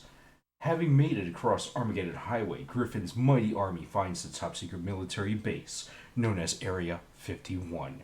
The base is rich in high-tech technology and holds several Queen wards. It's guarded by the Mech Maniacs, Charlie Company, and the Nuclear Knights. Yeah, honestly, I kind of felt like taking out that last tank, but at the same time, like, I know we'd be giving up a lot of lives just doing that.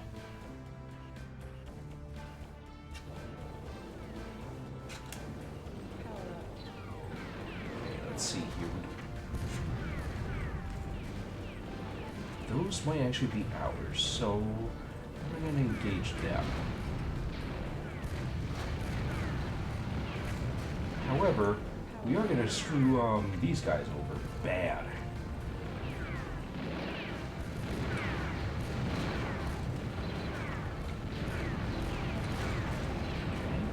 Okay. Take that out. Oh, there's so much going on. Oh my god. Need that health. Oh, enemy bunker? Oh, enemy bunker's got screwed.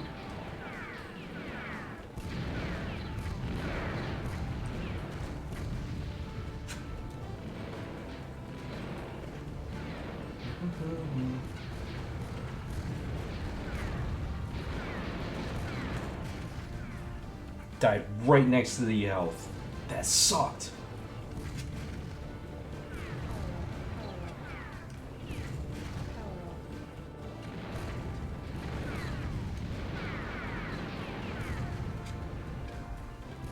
Oh, this dude. What's up, fam? Hashtag, give me that health healing star.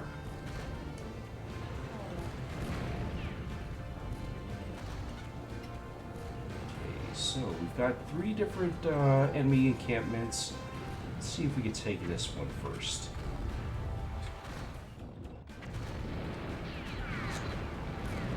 Okay, that definitely felt like it was a Goliath.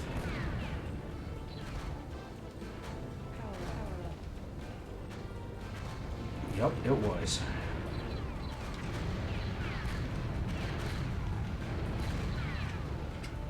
That's okay. What we're gonna do, we're gonna grab and run.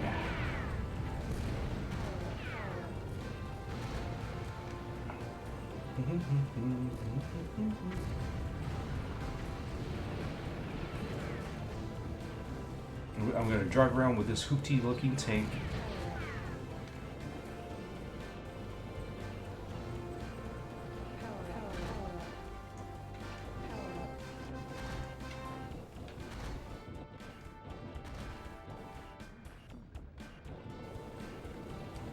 I gotta love having this here Goliath on our side, though.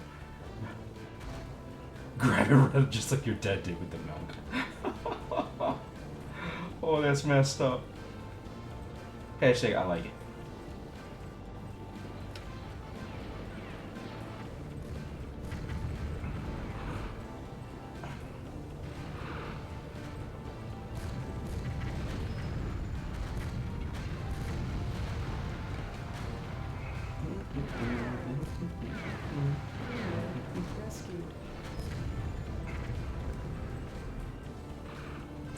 Just gonna casually take their Queen Lord and just head back to base, you know, just like nothing even happened.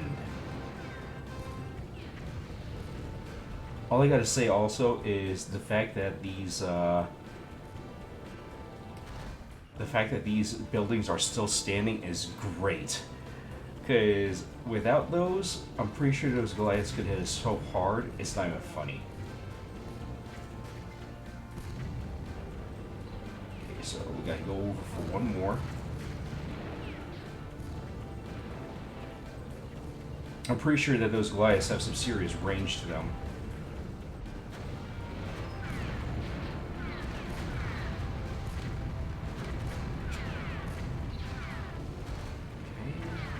Got to bring down the house there. Oh, come on now. You didn't pick her up? Okay, there we go. Hashtag our princess is another castle. We're gonna do this Mario style.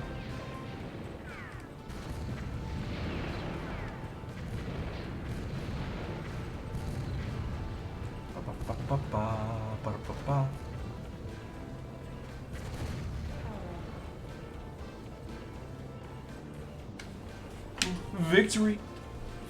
According to D&D logic, they would. Our princess is in another castle.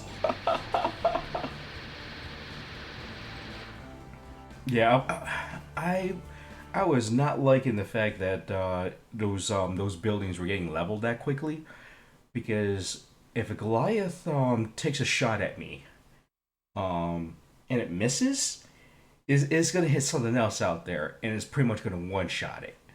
Having secured Area 51, Griffin's army now moves south towards the city of Las Vegas, which is the headquarters of the Alliance. The 3 gang fortresses are located on a street named Fremont. Griffin must again somehow manage to rescue 3 Queen Lords and crush the 3 enemy gangs for good. Happily. I will happily mess up their day.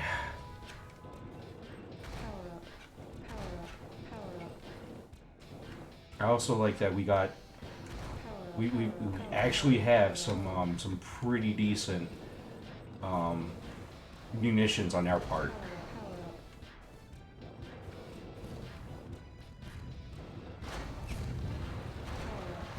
Gun buddies? What are turrets? We got turrets. That's what I'm talking about. All right, so we're gonna launch one of those here. We're gonna launch the other one over here, and we're gonna go say hi. We're gonna fuck up their day so bad. You're gonna wish that they never tried to cross us.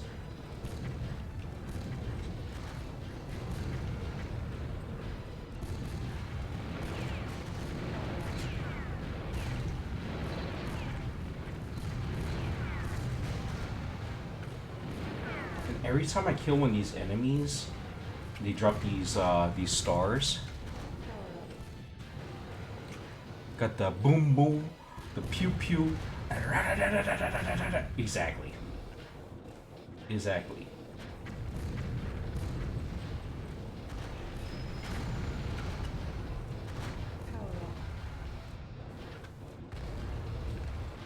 Lord, rescued. Oof. Okay. And it just took a whole bunch of their ammo. I like it.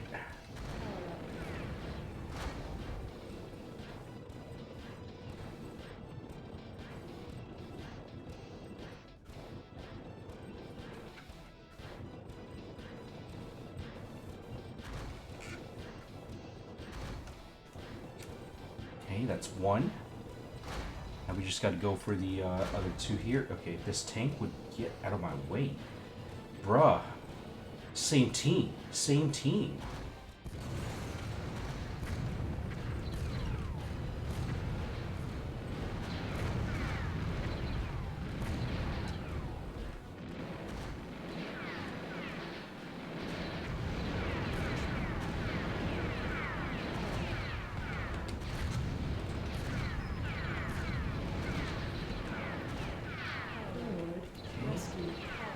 Take their swarmers. And we're gonna make a beeline for it. Once we're out of sight of the enemy's Goliath tanks, it's usually a good sign.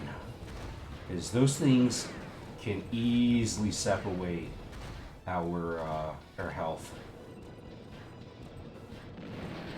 Okay, so let's go for the last queen.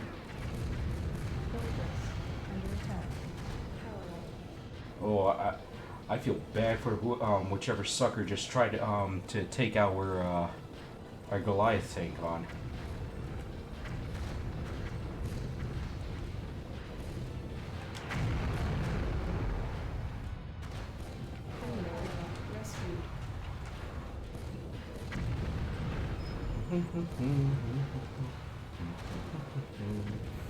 Go down this road.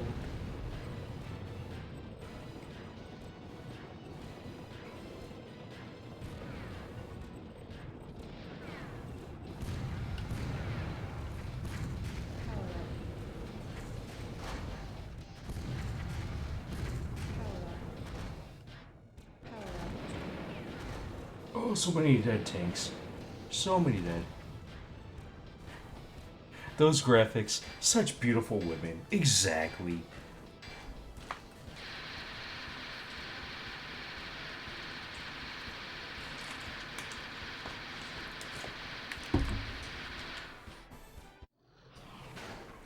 Oh, that's what I'm talking about. Bonus round.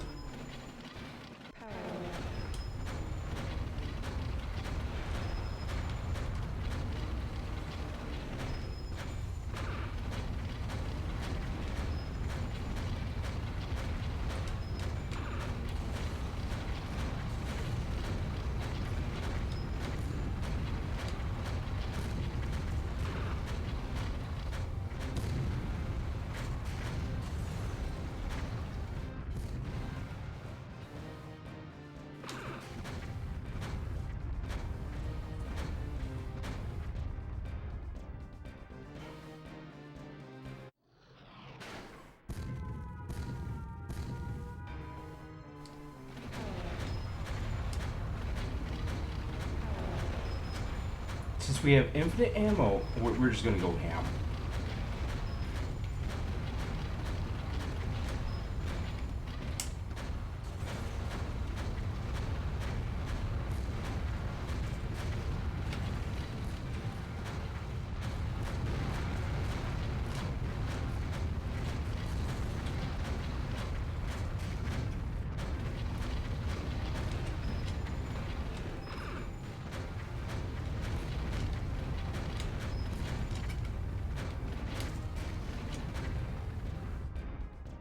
Boom. I'm telling you, if this thing could get off of the freaking rails, that would be awesome.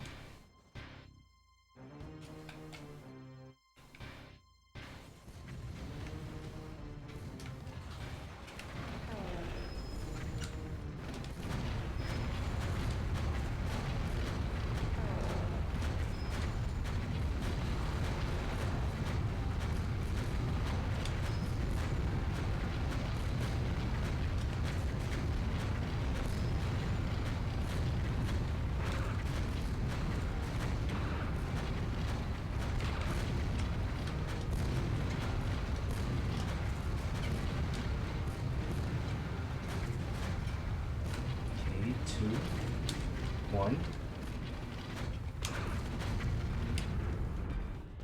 Barely made it, I think. Barely. That tank has seen better days. Okay, usually wave 4 is where I get wrecked.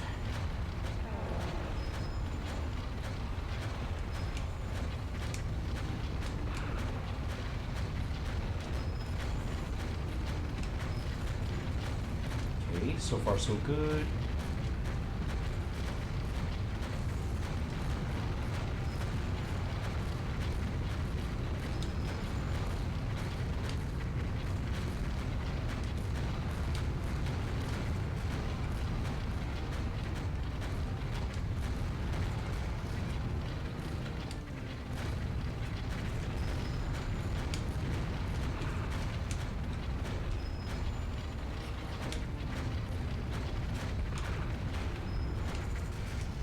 Ah! I took out that tank same time it took me out.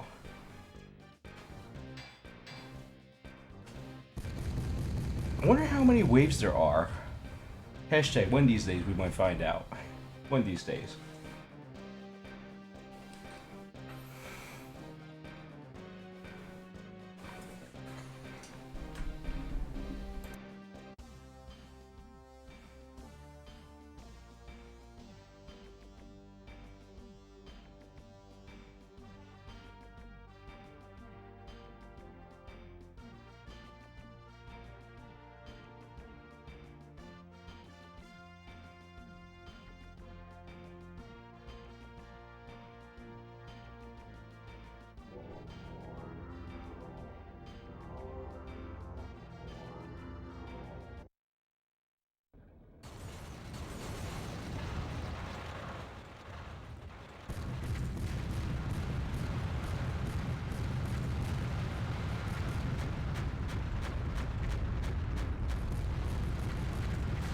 Dang, y'all, look at that.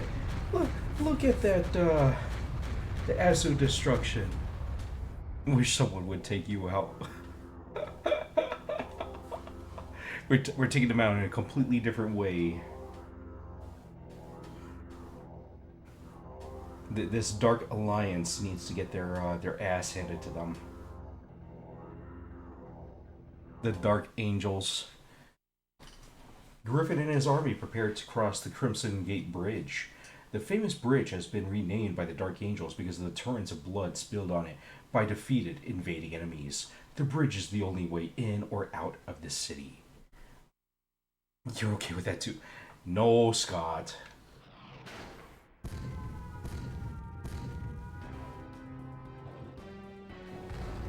Okay, so 160 shell. That's what I'm talking about.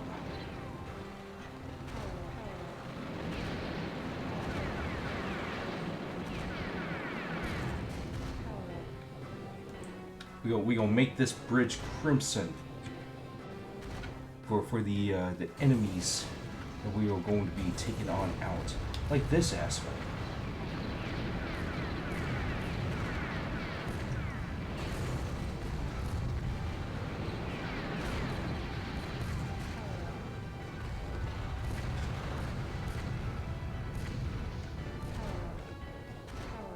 You're eating, Chris. I am so sorry.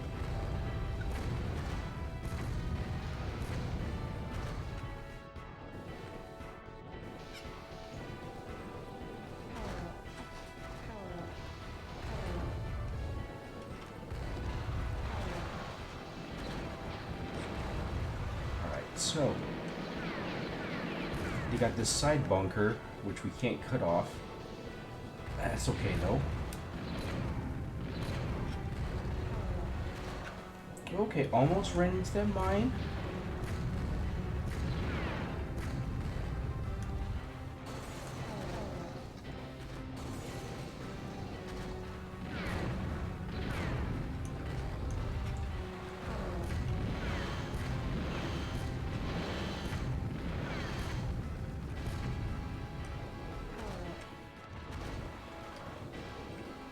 I also like that they mentioned that they renamed this place the Crimson Gate Bridge.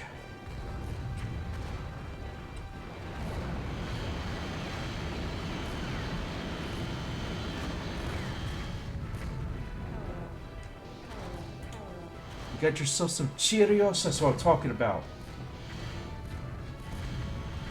You know, they say that if you swap out the milk with beer, it becomes Berrios. Hashtag, I don't know that I recommend it though.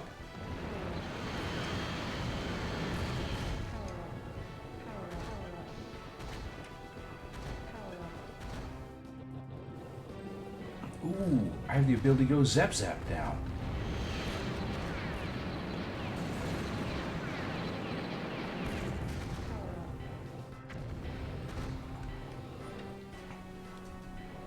He had Cheerios with juice. Ooh. Actually, that sounds pretty good. Like orange juice?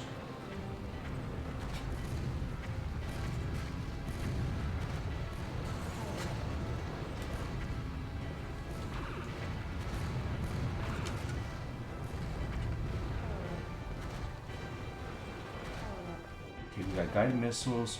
We got gun buddies. Okay, you know what? We're going to use those gun buddies here.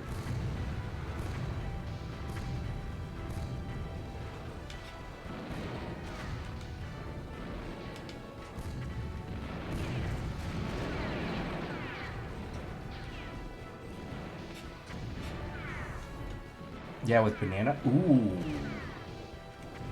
That sounds so good right now.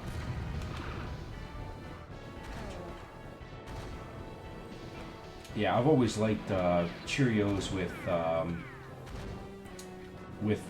like almond milk and a little bit of sliced banana, maybe some strawberries.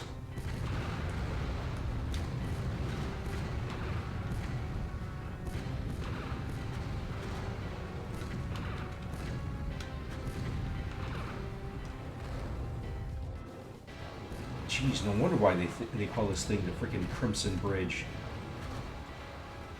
They got so much stuff up here.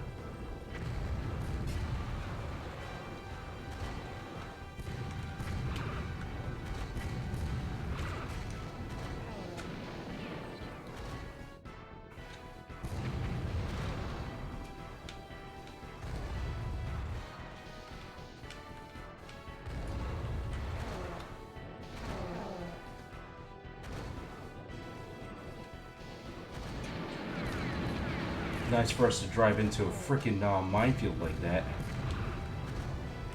I didn't even realize that that's what happened until I lost almost all my freaking health. Goodness gracious.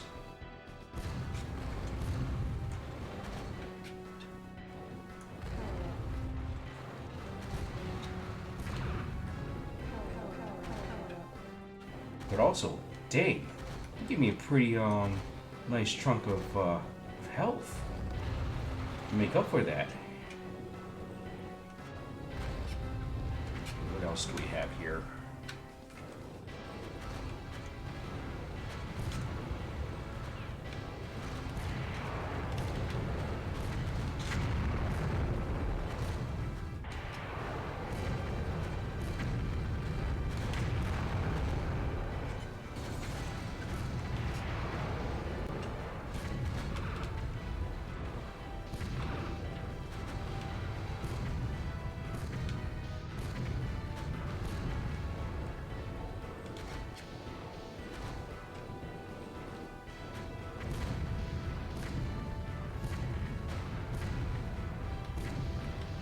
All these turret emplacements. Whew. So much.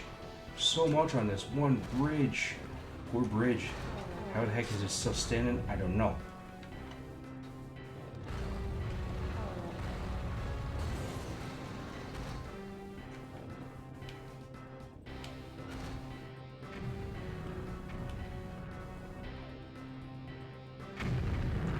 Yes! Okay, there we go. Just kind of hoping that was going to detonate that. Because I definitely need the swarmer missiles. Okay, so it's going to get a little tricky. Let's look on this side.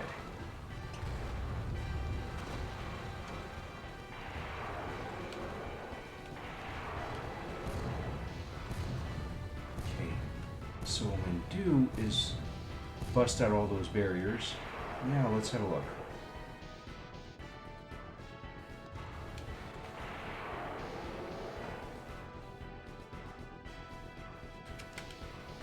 It's Goliath, okay.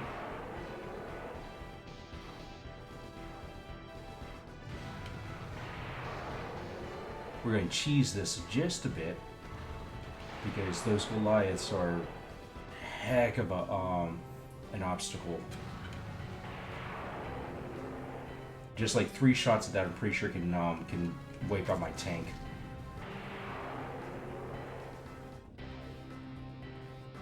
It seems like they got what, 2 of those?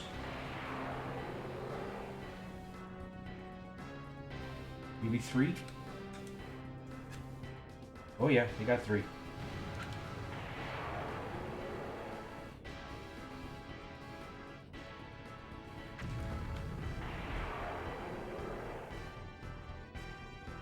Okay, let's see. Ugh, that was such a waste.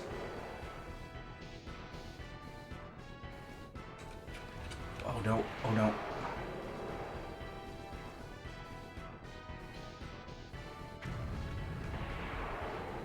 And they got mines in front of the Goliath. Okay, that makes it even worse.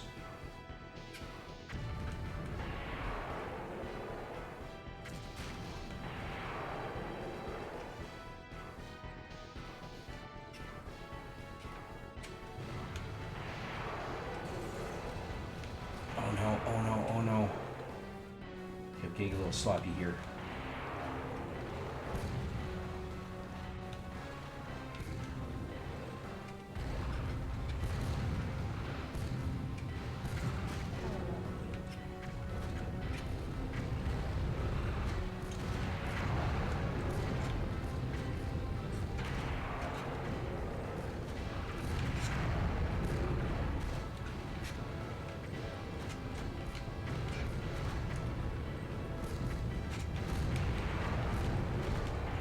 Oh dang, okay.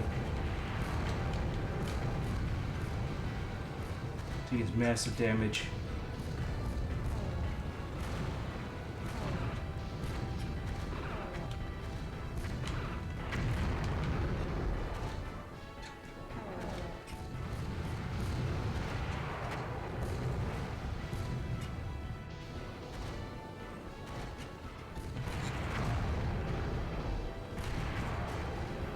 Oh, thank goodness they got, they're dropping stars. Good. Good, good, good. Man, that was tough.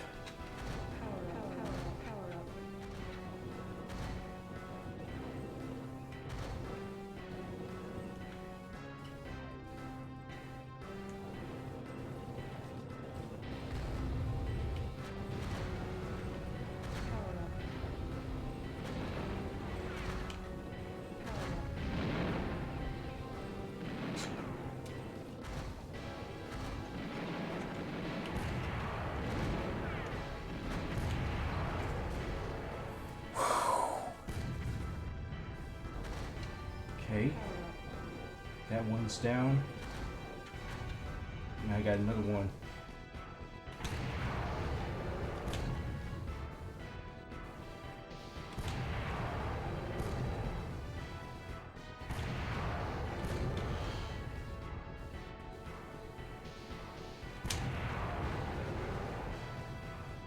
Okay. Come on now.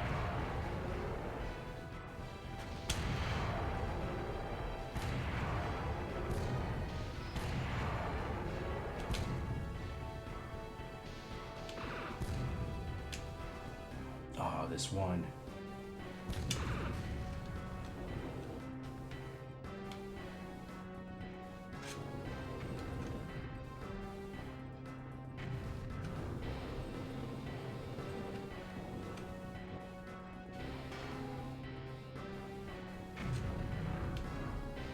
So many mines. Oh my gosh, oh my gosh, oh my gosh. Here we go.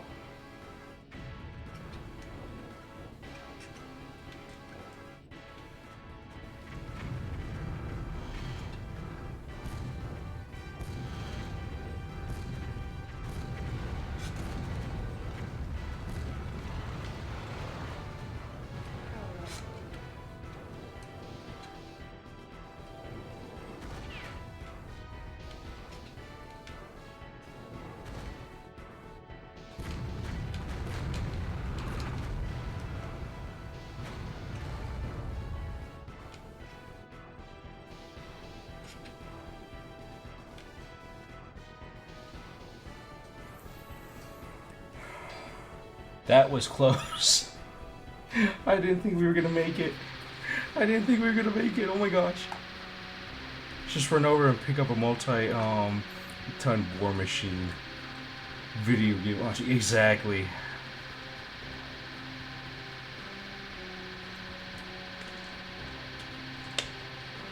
Man, they legitimately had like at least 20, 25 tanks. 25 tanks on one bridge. Plus all the turrets, plus the fortification stations, plus like 3 Goliath tanks. I was like, yo, bro, what is this? Like, no wonder why nobody's been able to make it across this.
Alright. So, how far are we into this thing? Having done the impossible, Griffin's army now makes its way towards the Wharf, stronghold of the Skull Riders and the Aftershocks. Securing the Wharf with minimum casualties is paramount if Griffin is to ever rescue Madison from the quarantine zone. Okay, so I'm guessing we're actually pretty close to finishing off the game, which is actually nice. But I will say that whoever came up with some of these names for these enemy groups, I don't know whether or not they should be considered my heroes or not. But it's so good. But it's so bad. But it's so good. But it's so bad. Okay, so we got three Queen Lords that we gotta go pick up. Power up, power up, power up, power up, power up, power up. Decent amount of supplies that they put up in here. And I'm liking the fact that we have our own fortified bunker because that means that we should hopefully be churning out quite a few of our own tanks. What do we have here? Gun buddies? Ah, my favorite. I like being able to fight these enemies with this. Just gonna drop some here.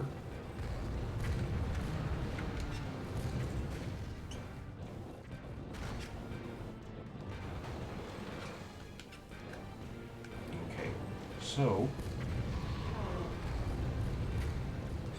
like before, we're gonna do snatch and grab.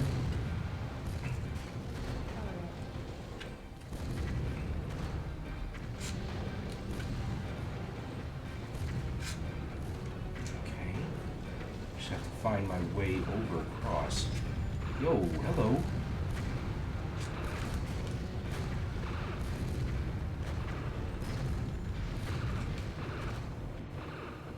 Lord, rescue. Okay, that's one. Was not expecting to. Okay, I'm pinned. That's not good. Okay, there we go.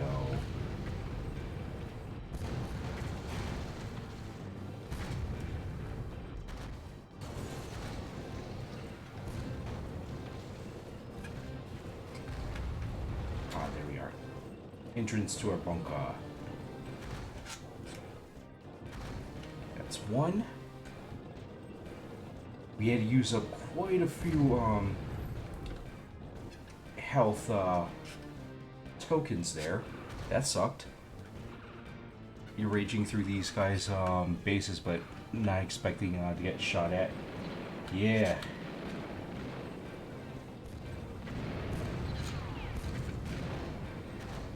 Hashtag I hear that. That's actually how I feel about some of these guys here. I'm gonna get like, bruh. Like, I'm semi-expecting to get shot at with some of these, but not engaged this hard.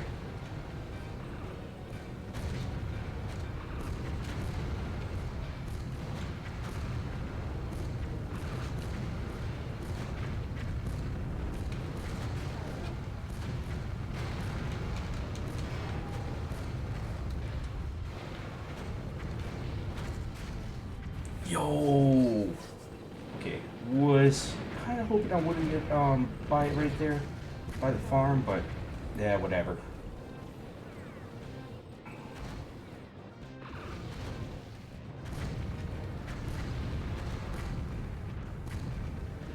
Oh heck no.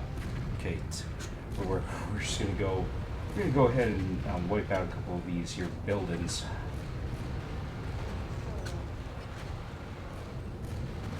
Go right by this sucker here. Lord, rescue.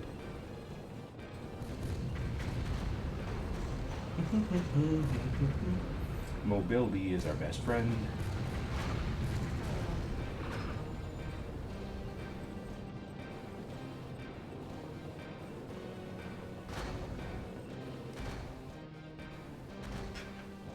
Okay. Yo, they actually took Goliaths into our territory? That's pretty hardcore, I'm not gonna lie. I'm glad to see that our folks managed to pull them off, though. Power up. So,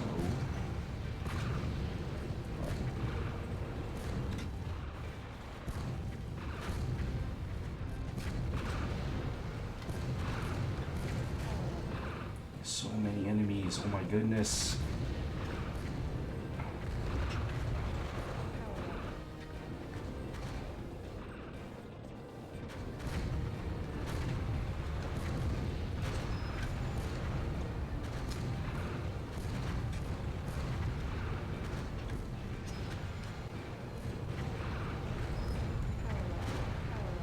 Fortress.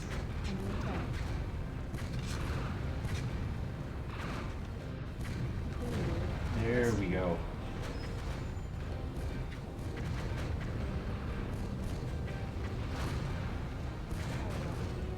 sweet. That's exactly what I needed. I needed their star.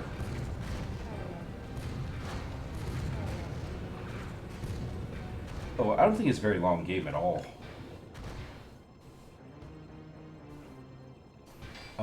We're what, 2 hours in, and I'm pretty sure that we're close to beating it. This is definitely one of those play it for the thrills.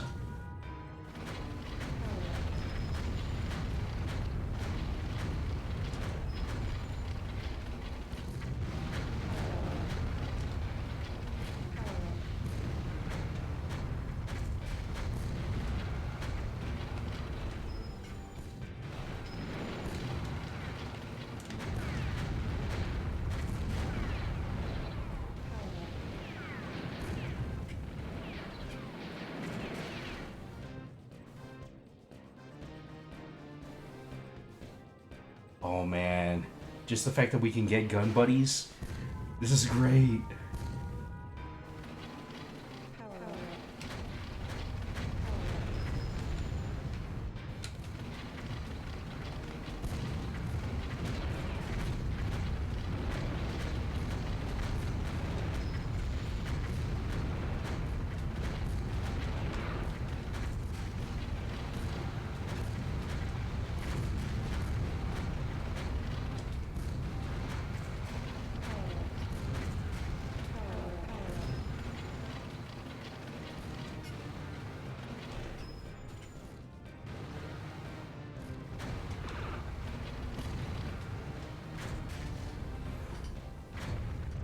It reminds you of a carnival shooting game.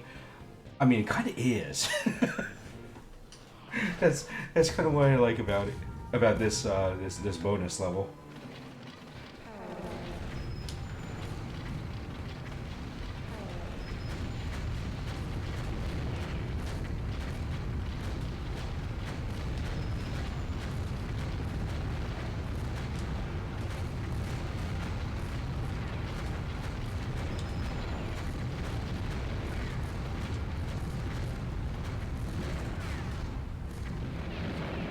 At least I gotta take out one last tank before they took me.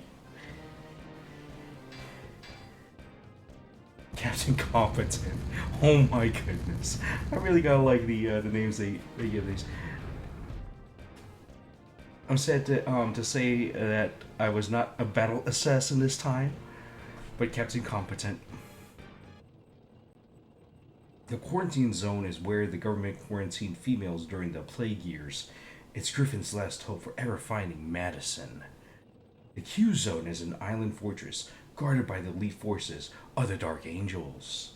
It's where the final battle of good versus evil will be fought. Yeah, you know what? These Dark Angels, they gonna find out.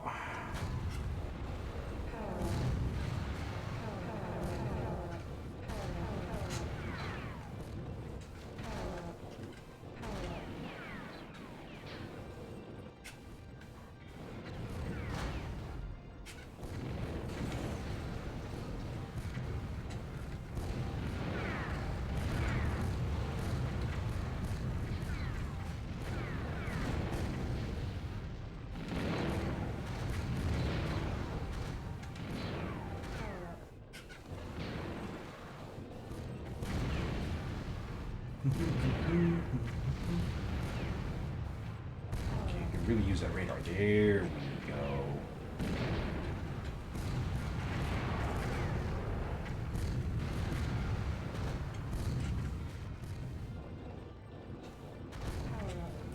More swarmer missiles, that's what we're talking about.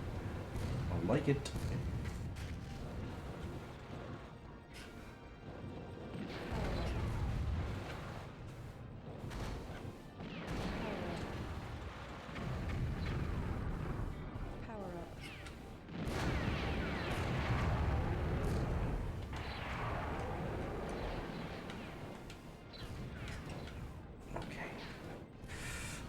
We've got ourselves a decent amount of sporer missiles. We got ourselves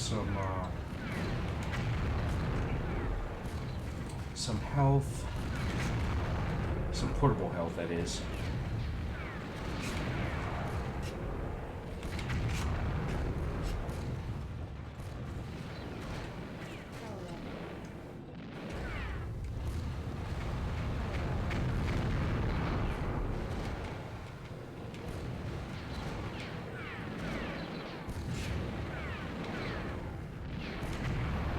I was a little foolhardy doing that because I didn't realize that I just drove over a whole bunch of mines.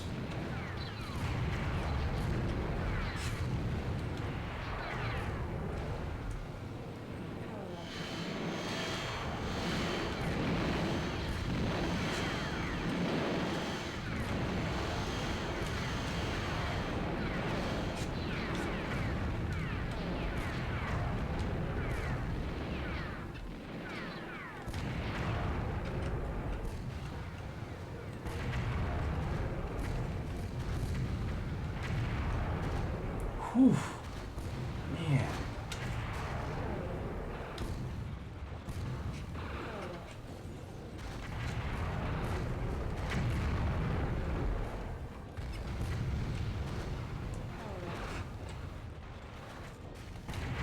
Got so many reinforcements.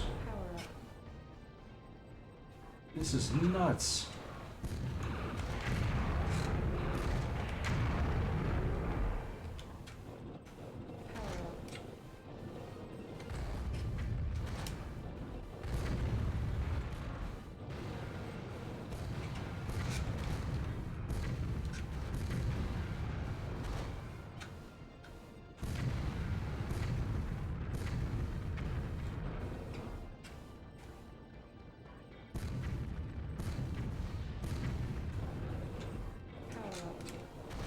Okay, we got ammo, which is great and all, but at the same time, looking like, ugh.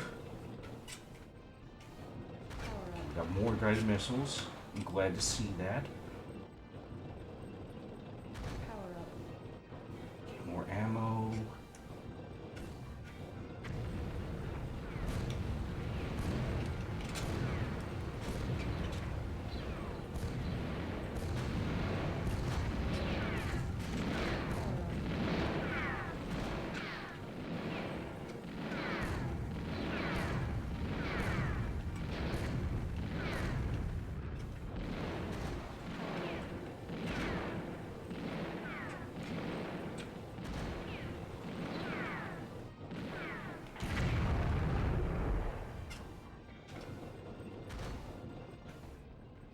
Nuke deployed.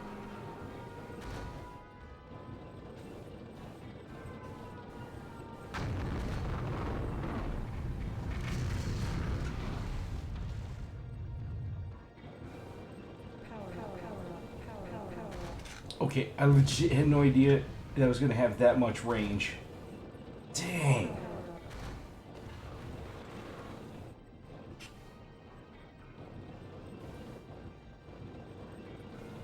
Please tell me at least, okay, our Goliath is still standing.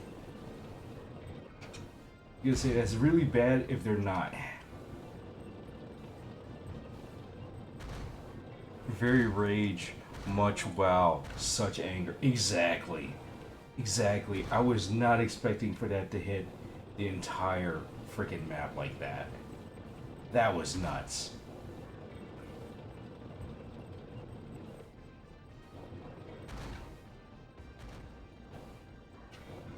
On the plus side, though, it knocked out. It seems to have knocked out everything. Well, almost everything.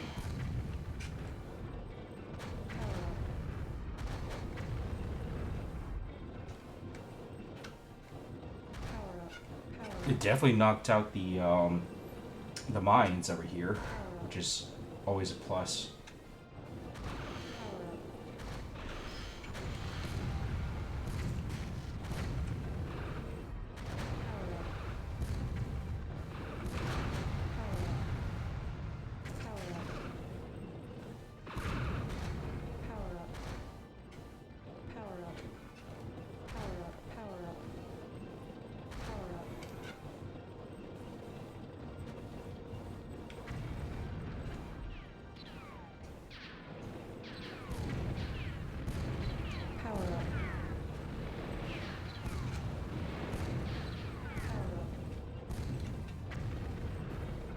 Whew. It's still operational? Okay. Not anymore then.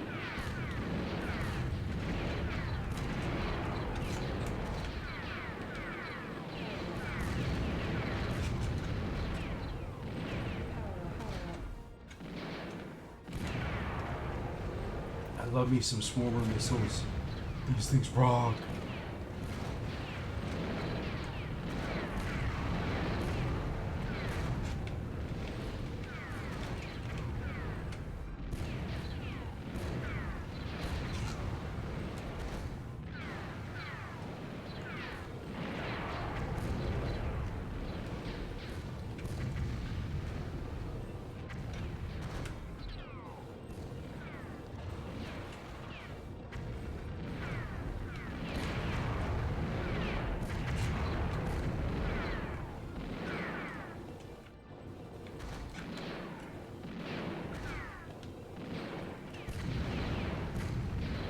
Oh man, so many of these little cuts.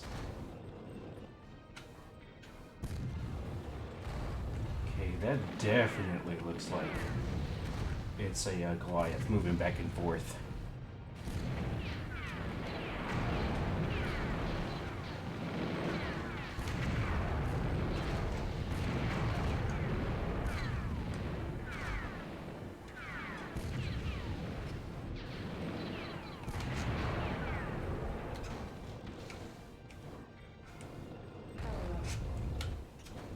Okay, we're gonna investigate that.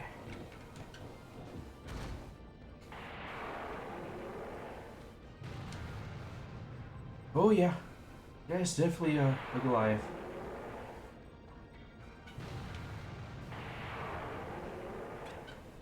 Okay, Goliath got wrecked. Well, let's see if we can do that to these larger turrets.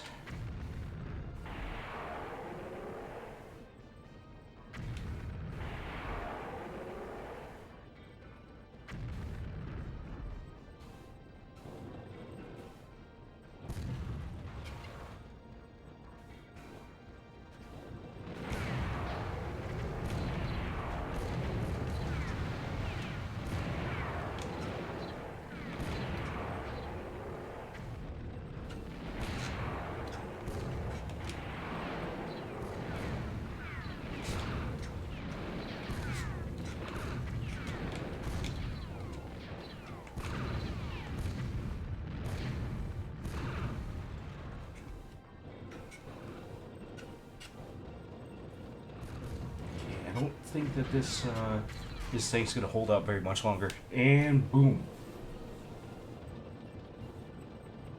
That's good though, because honestly, there's like a ton of mines between us and the Queen Lord there. So, oh, you're alive. Power up.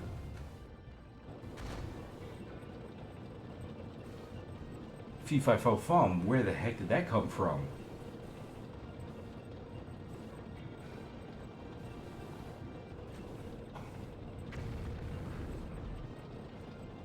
Alright, so on the way over to see, we can do a snatch and grab.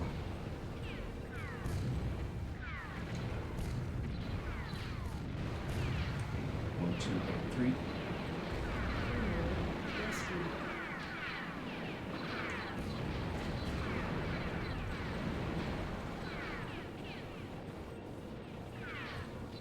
Our Goliath is under attack? Fiddle dee dee. Watch him sting like a bee. Exactly. Now, since we don't have a radar power up installed, I got no idea what kind of enemies we're bringing back behind us. But I'm hoping it's not a bunch of Goliaths.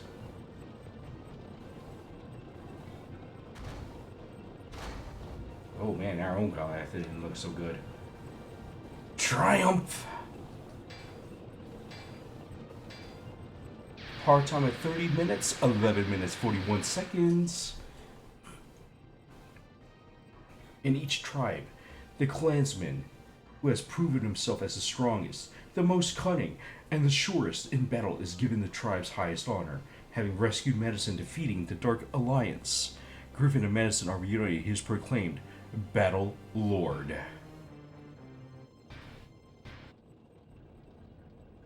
The birth of a new nation has begun.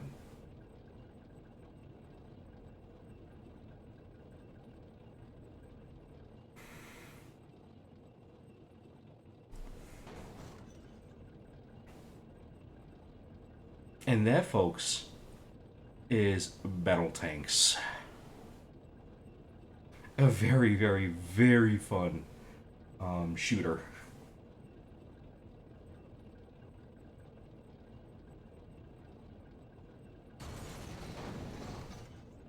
Thank you, Scott.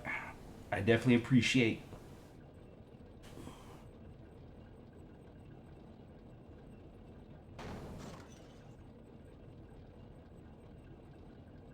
I just like how these tanks are now moving like super slow, just crawling along, breaking traffic lights like that. Um, what I could do, I've got just a little bit of time left over. We could switch this out to Hexen, as definitely not a game that we can beat in one stream, because of how extensive that world is. But it'd be something to kind of look at for.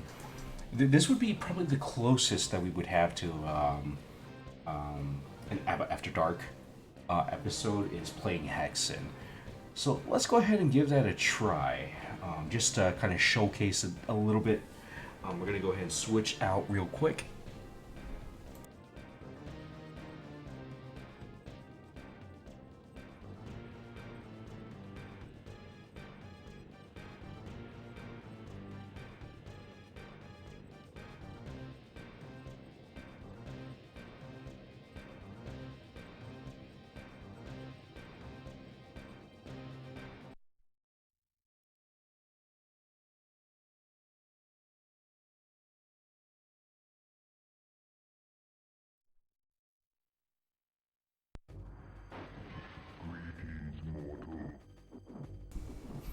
I like how that's the first thing you hear when you power this on with this game in particular.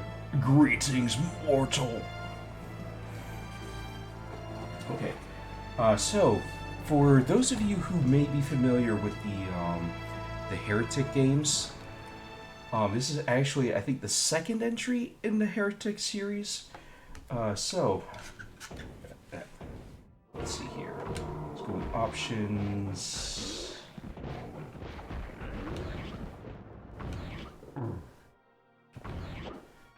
Panel? Yeah, let's go without the panel.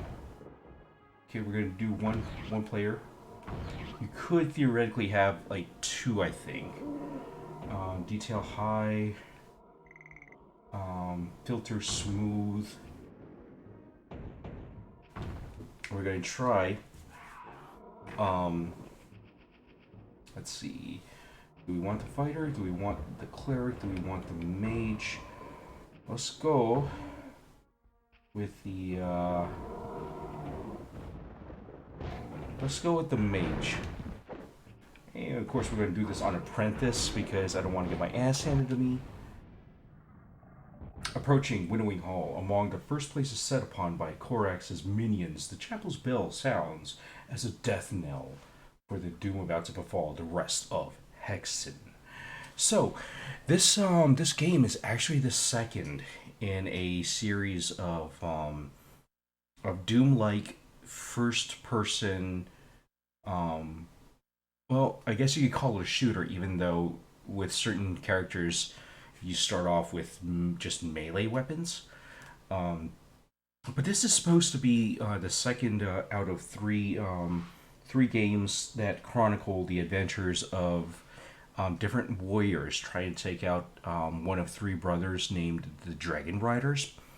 So these Dragon Riders are actually serpent-like dragons with magical powers who end up taking over each of their own realms.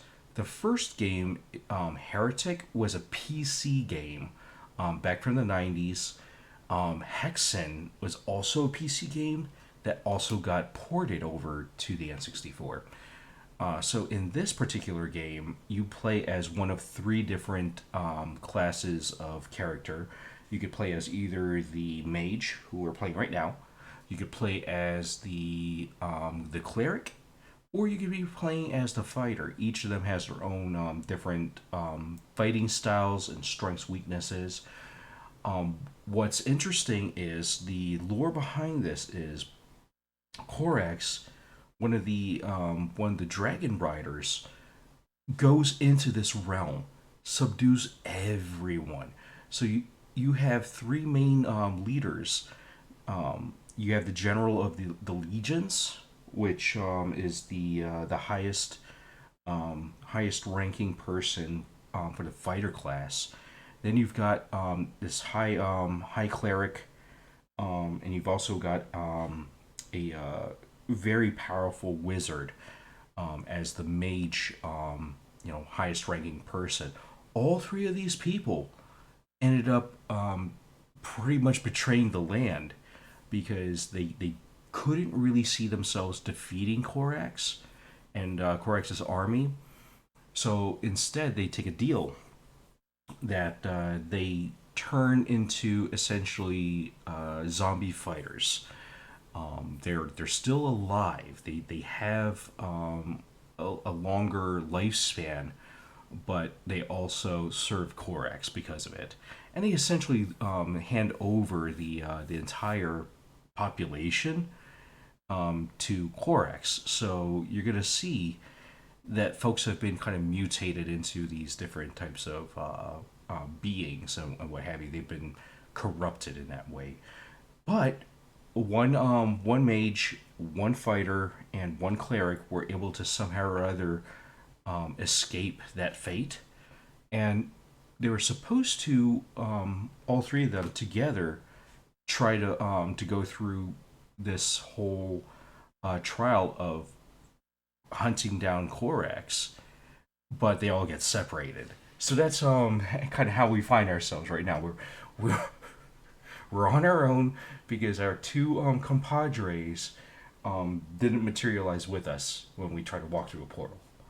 So if you actually have the N64 console and you've got your two or three controllers, you could actually have up to three people playing this game at the same time.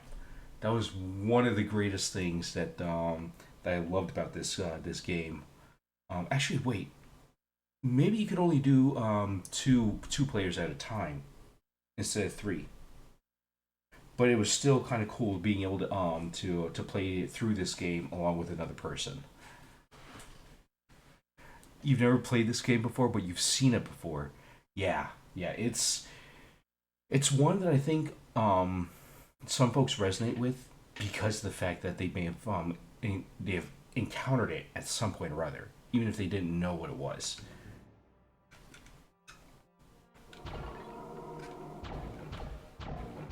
Okay, so this two-headed beast, this here was a member of the legions.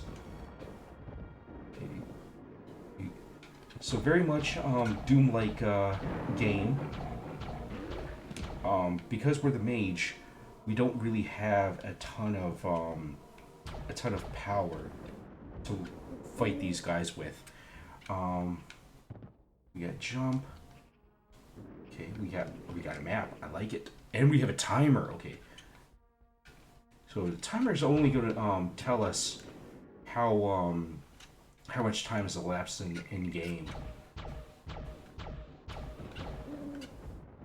And unfortunately, this is my starting weapon. I have no other one that I can use.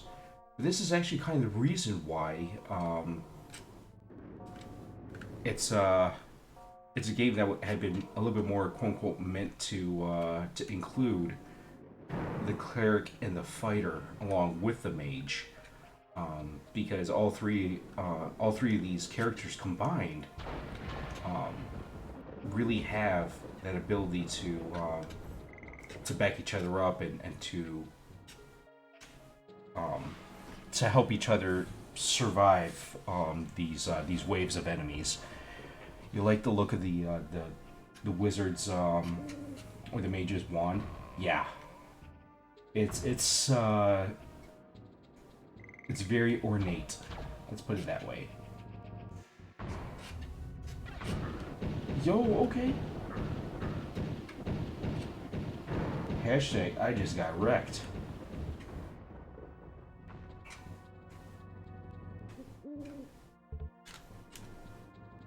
And that's the one thing that's kind of cool about this game also, is that it has different types of, you know, traps and what have you like that.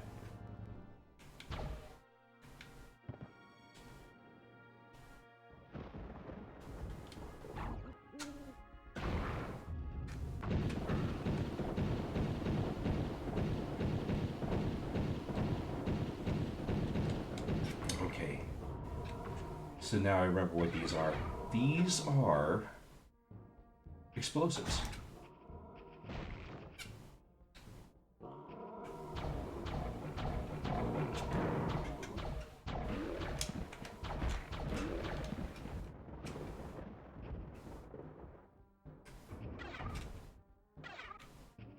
Yeah, just imagine also that this is like the place that you would have had to go to in order to train as one of these classes. And the first and only thing you can do is just kind of retrace your steps, hope for the best. Ah, oh, sweet, we got quartz. So if I'm not mistaken,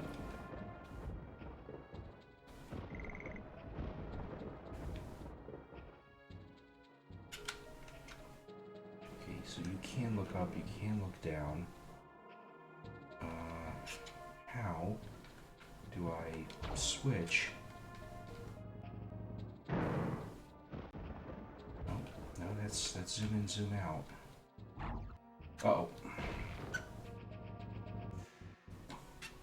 I actually hit the set explosives button. I'm looking like, oh no, that's not good.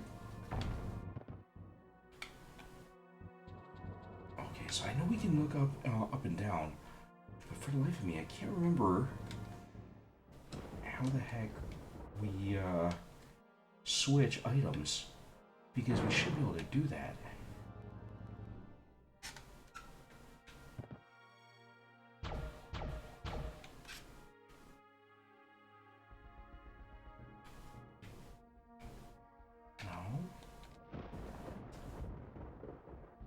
Okay, there we go. So I gotta hold down the Z button. Okay. Okay, that kind of makes sense actually.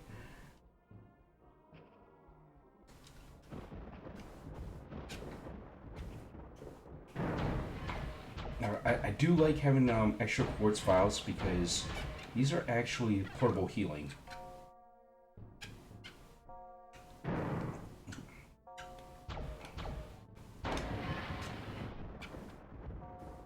On a dark and stormy night.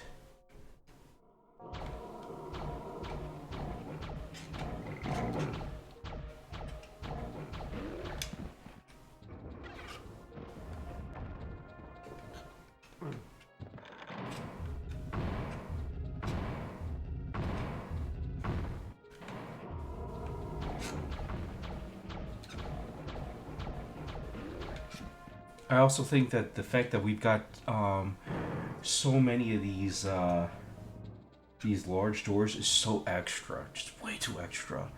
Is it storming where I am? No, but I think that it's got that kind of feel to it in game, where it's like a dark and stormy night, and in the game you can hear just a little bit of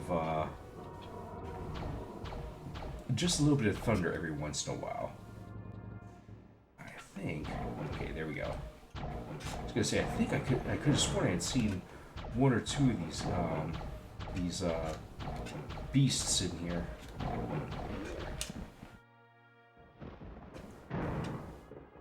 But it definitely sets a lot of that tone in this game also.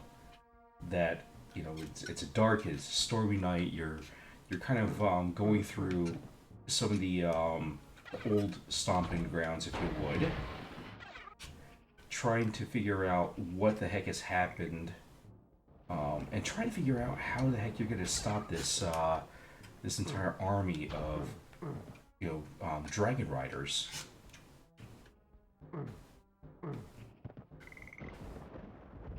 Okay, so let's go ahead and pull that. That's going to give us, I think, a key, and also transport in some enemies. Oh, crud.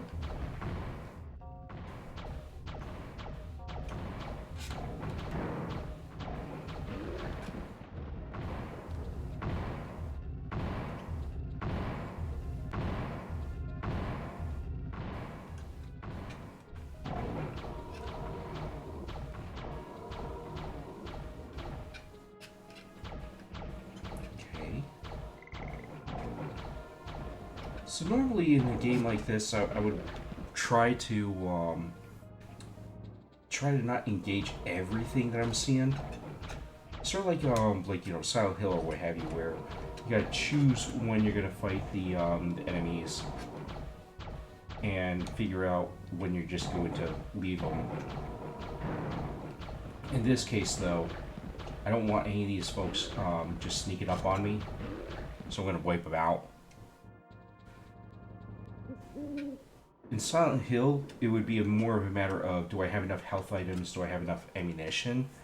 But what's really nice about playing as the mage is you don't run out of ammo. And the staff that you start with, it's weak as heck, but this also has an infinite amount of power to it. You don't use any other mana, which is such a blessing.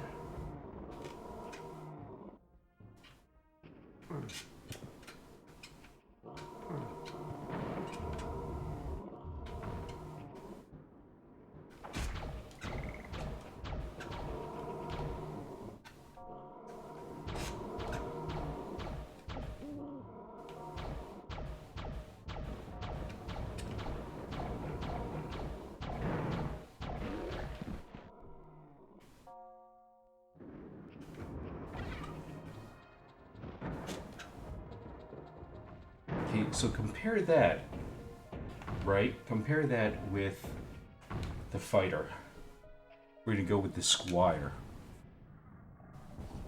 I find that's how mages work in most games. They start out weak, considering they normally can't use armor or high-powered stuff, but when you level them up to a certain level, they're almost unstoppable. And that's exactly how the mage is. The one downside, though, is if I remember correctly, all of the higher level weapons that the mage can use, it requires mana. So if you ever run out of mana, you're stuck with like the weakest weapon in the game.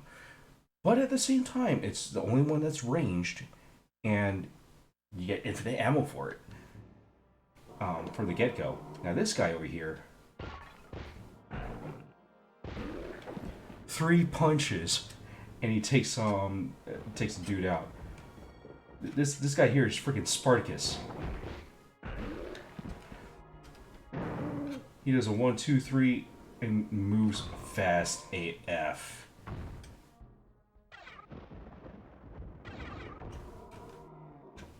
If I'm not mistaken, when he uses this weapon, oh yeah, it's like a grenade. Now, one thing I gotta like about this particular character is that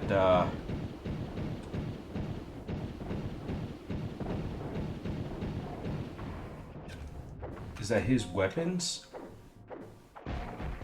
can be mana infused, and when they are, he does a ton of damage. But if you ever run out of mana with his later weapons, you can actually still use them without the mana infusion, and it still does a pretty good chunk of change.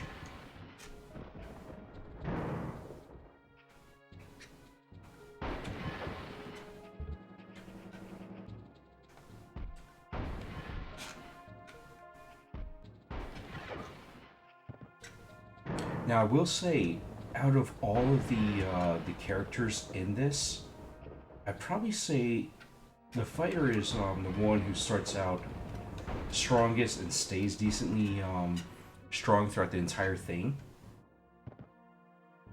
The mage starts out weak, gets more powerful, is almost unstoppable towards the end of the game.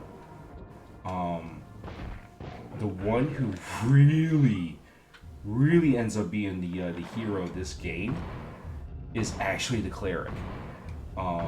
So right now you guys can kind of see this dude is a freaking beast. I mean, he gets in there, 1, 2, 3, that guy's done. I mean, he freaking Rocky Balboa's these guys like no other.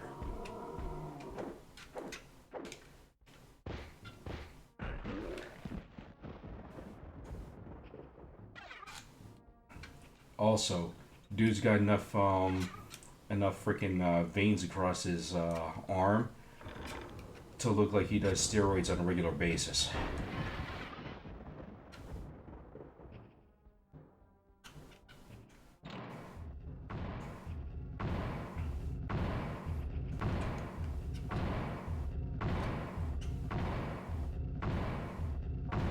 Oh crud, oh crud, oh crud. Okay, I messed up there. Run. Okay, there we go.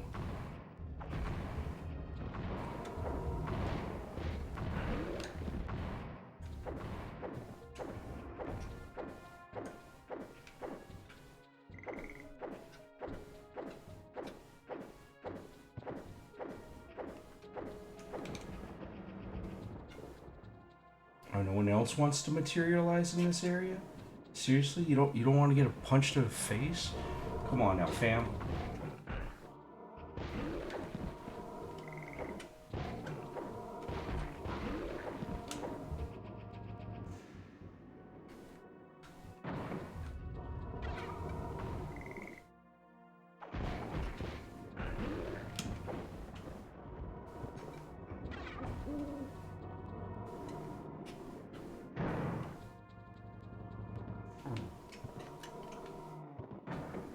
Oh, that's probably one thing I really don't like about this game.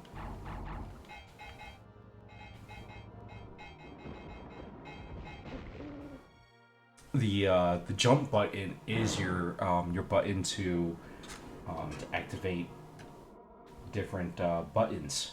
So if you're trying to just get to that one piece, that one button or item that you have to activate or what have you, you could just be jumping in front of it instead of actually activating it. So that's the fighter, and then you got the cleric.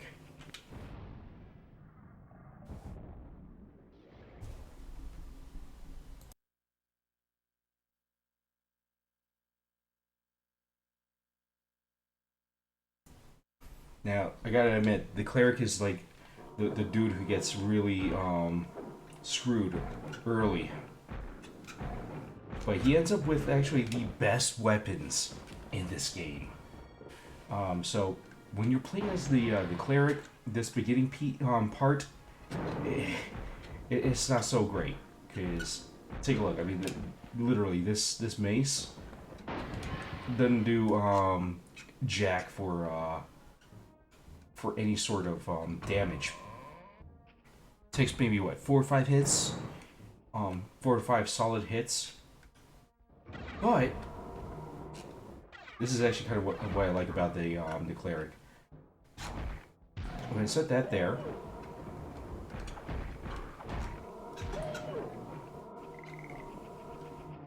That's right. You got yourself gas grenades. Literally, grenades that you leave the flask behind, and the instead of it, just detonating like the mage has, the cleric just leaves behind this cloud of toxic gas. I know that just sounds horrible. Yeah, The cleric is more of a trap and run type of character. So this default weapon is, I mean, it's not as weak as the mage's default staff, but it definitely isn't as powerful as like the fighter. The second tier weapon is, I think, a serpent staff that you can either use to shoot projectiles at your enemy, or if you're close enough to the enemy, like within like 5 feet of them, you can actually sap away their life force and heal yourself. So it's kind of like a Black Knight kind of a weapon in that respect, at least. The third tier weapon that you get for this guy is actually the ability to shoot flames from your hands. The final weapon, though, is probably the best in the game. You shoot from a crossbow-looking crucifix, a ball of souls.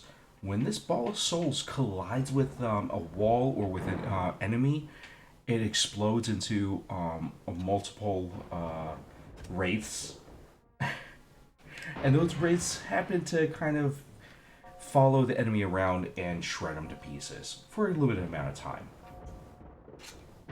But that's the probably the strongest weapon that they got in the game. For the mage, you get, I think, the wand. Then you get the ability to use, I think, an ice ring or something of sorts that lets you shoot shards of ice at your enemy. And if you're staying close enough to them, you can actually freeze them. Freeze them into, a solid block of ice. Your third tier weapon, I believe, is a lightning attack that follows the enemy for a little while, and your final weapon is actually I think a garnet,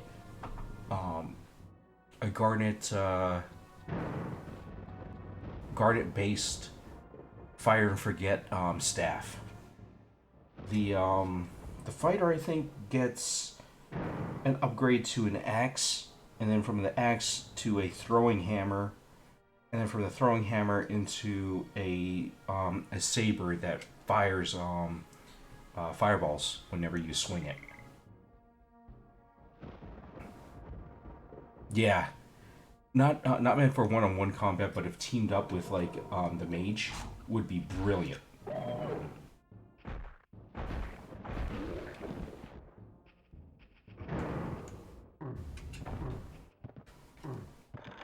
I also like that with these flechettes, I can make it seem like they're taking a whiff of some post Taco Bell.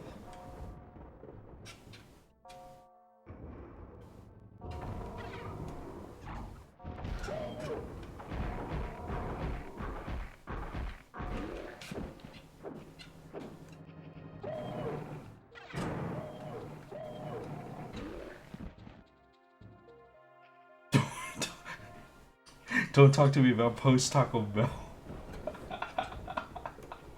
I just did.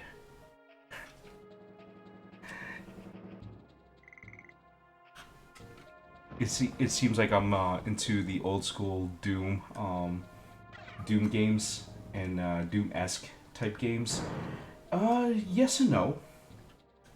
So Hexen has a special place in my heart. Mainly because it's one of the first of its type that I've ever actually played. Like, I didn't know much about other type of Doom style games until I ran into this one. The other and the more accurate reason why I really like this game and its series is because it was actually one of the few that I could play multiplayer co-op with with my brothers, and it wasn't just a small adventure, but this game actually I think lasted for us probably the better part of 8 months to a year, from start to finish, because of how much there was to do in this game, and how many secrets there were to find. Um, this this definitely played a lot into the hub and spoke model of level design, and I think that that was even brilliant in its own right, where you'd have to go back and forth between different worlds within each hub area to be able to solve different puzzles. Like you'd go into one area, you throw a switch, have to kind of backtrack a bit more to figure out, okay, well, we activated a switch. What activated? Was it a was it another switch opening up, like a panel opening up to reveal something else that we need to activate? Was it an elevator that needed to be timed just right to be able to access? There were a lot of things to this game that there were just layers, and it's that puzzle aspect I think that also really just was nice. It extended gameplay in a good way, but also just the place that you're looking at here, and just thinking to yourself, like, how could this realm go from something that was really the center of this world. Like, how could this all fall apart like this? What did it look like when there were better times for this place? There's a lot to imagine about with this game. Um,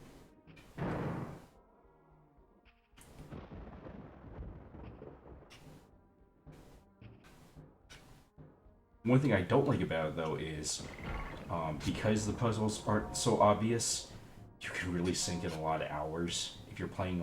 Especially if you're playing by yourself, you don't have a second set of eyes um, to kind of help you scope out so many different parts of the map.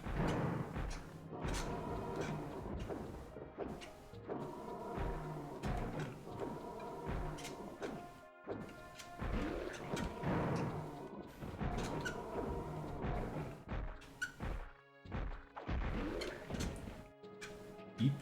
Okay. All right. For a second there, I thought I was gonna get like backed into a corner or something of the sorts, but they actually died pretty easy. Where the hell did they come from, though? What is this?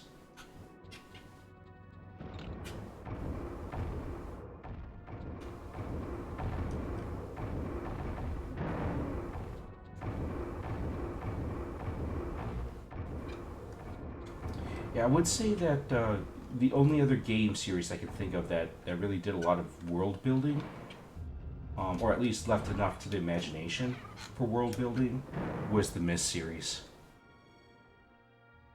That entire franchise I really love. Oh crap! I'm pretty sure you can take fall damage in this game too. We're gonna go test it out in just a bit here. And again, I don't expect to get very far into this, because I know for a fact it's a very lengthy game, and without any save ability, there's no memory card or what have you that I can rely on right now. There's no way in heck I could even leave this console on and keep the game going that long.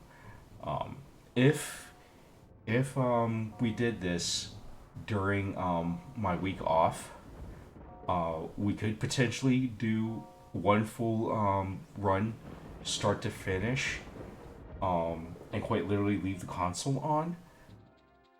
But since I'm working for the next couple of days, we ain't doing it.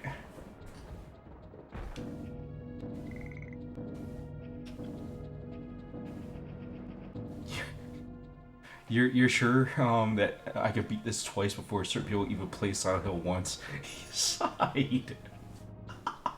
Also, welcome inside. How are you doing today? Okay. So that actually wasn't bad fall damage. It was only like 7 jumping from that height. Yeah, I'm still kind of flabbergasted. Like, what the heck is going on with that with that connection there? Like, why isn't it not? Why is it not displaying on OBS? Oh, this fucker.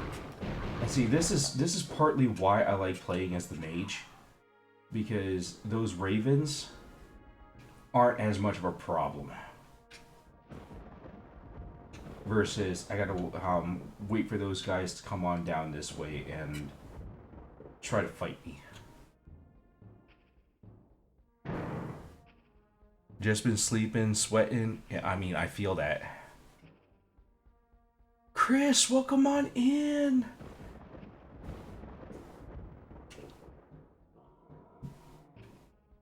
Oh no, Side, you didn't have Taco Bell, did you?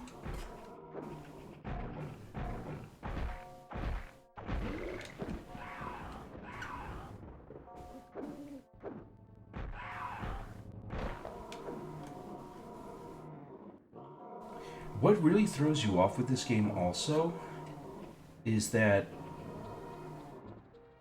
just because you open up a new area doesn't necessarily mean that it's going to, like when you see enemies, it may not necessarily mean that they're coming from the new area you just opened up. It could also just be the fact that they spawn at some part or other of the map.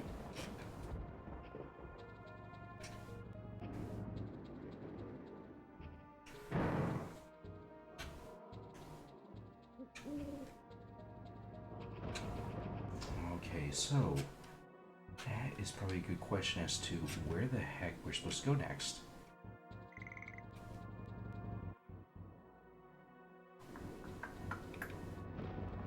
Okay, that was Labyrinth with the trapdoor.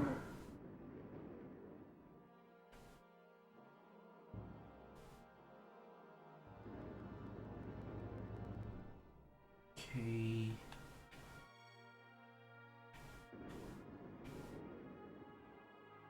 Not Taco Bell did something with Katie and ended up playing Fortnite like 4 hours.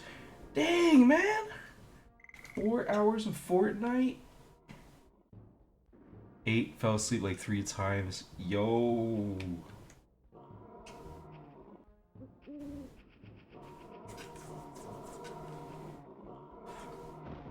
Actually, not gonna lie, that sounds like a solid day.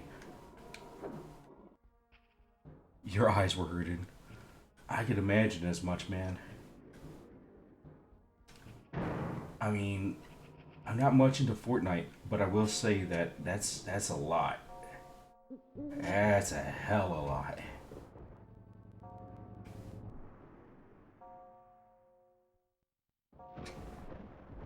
Also, don't mind our 69 health.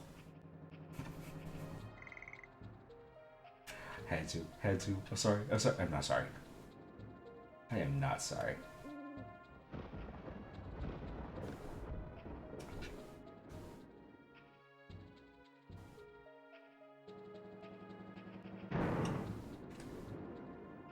Okay, so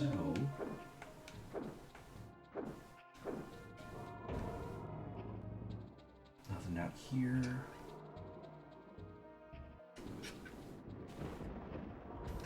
But it sure as hell sounds like there's some enemies nearby who need some ass whooping.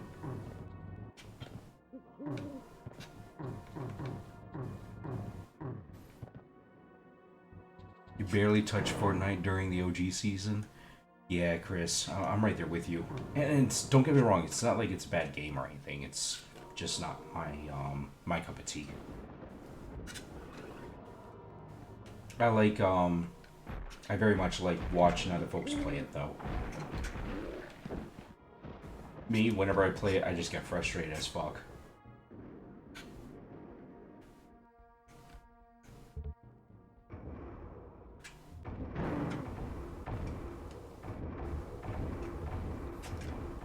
Okay, so that opened up this area, which brings us back to the main, this main hall. Okay, let me go ahead and check the main hall then, and see what's changed.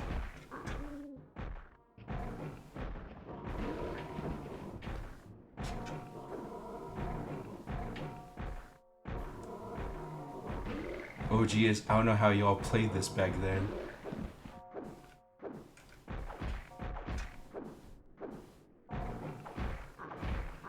Very carefully, side. Very, very carefully. And usually with a second person co-op. Okay, I'm glad I came back to the main hall, because I probably should have figured, oh, this might actually be like a magic portal instead of, you know, a fire pit like I thought it was.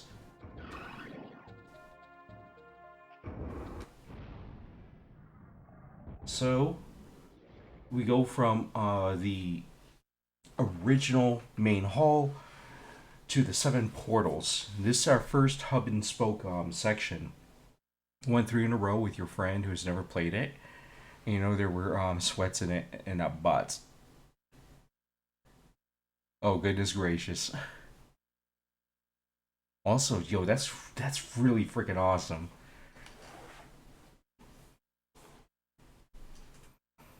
Everything you liked is gone. I am so sorry, Chris. The 7 doors once guarded Hexen from outside invasion. Forces that had served the world now bar your way and hide a valuable secret.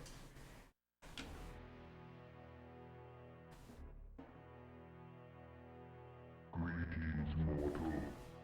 Are you ready to die? That's the asshole who took your world away from you.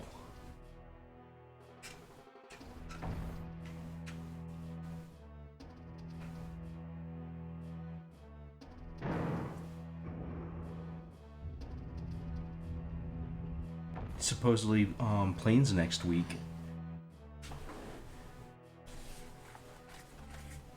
You don't know what that means, but supposedly planes. What? That sounds perhaps a little intriguing. I mean, are they planning on making Fortnite essentially a Battlefield all over again? With different aerial vehicles?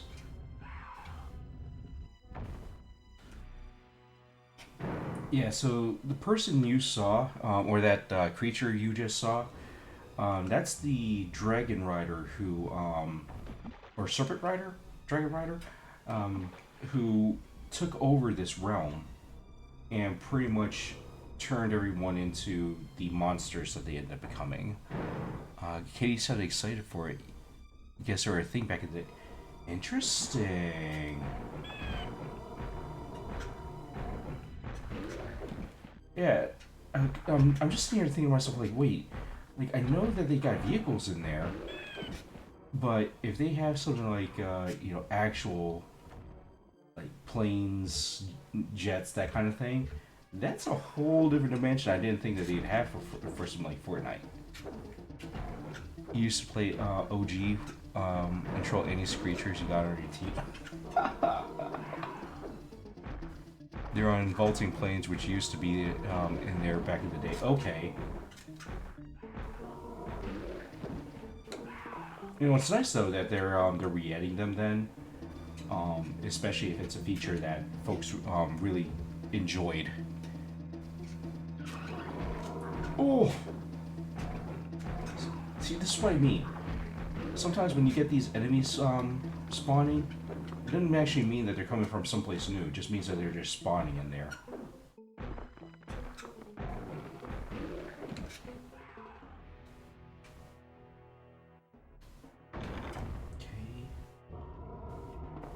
No idea what the hell that just did.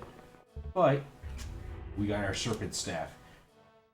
So I love this weapon. Only thing I don't like about it is it runs off of mana. So I gotta have blue mana in order to work this thing.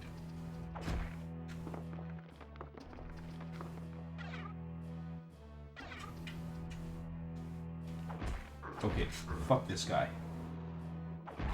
We rip it one.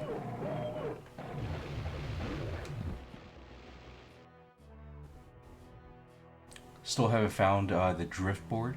Don't have any redemptions for them to so stretch and drink your water. Thank you so much, Scott.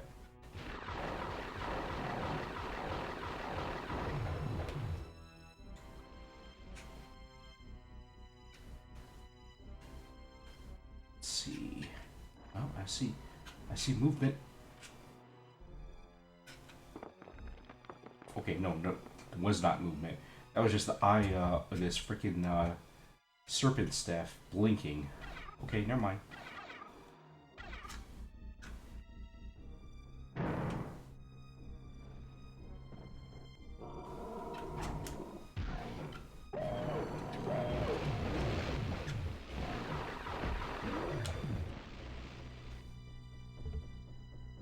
I like that blue mana.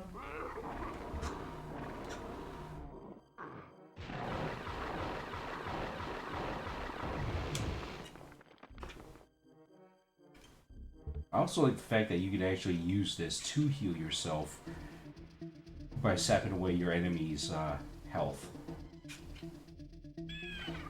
Like hashtag, do not fuck with this this cleric. This cleric will mess up your day.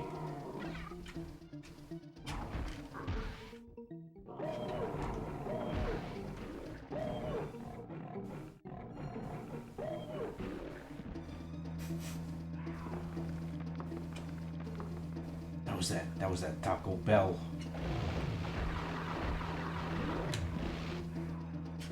Hashtag do not fuck with this cleric. Exactly.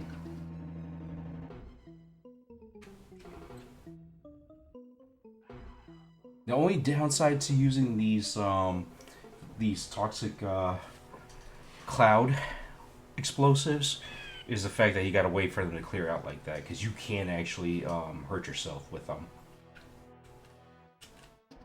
I mean, it very much mimics post Taco Bell. Hashtag, I'm not sorry about that either. Sorry, Sky. I got to, man. I gotta make the joke. Sounds like Taco Bell fumes because they are. Because they most definitely are.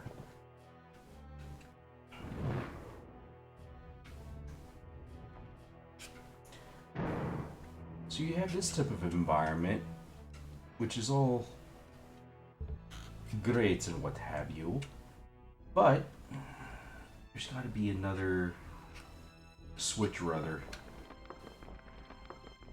that I'm missing.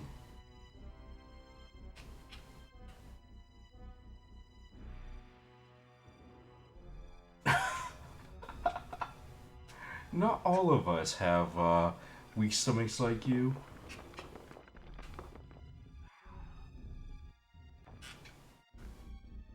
Oh, okay, so I think killing that last set of enemies may have triggered this area. I hope, maybe, possibly.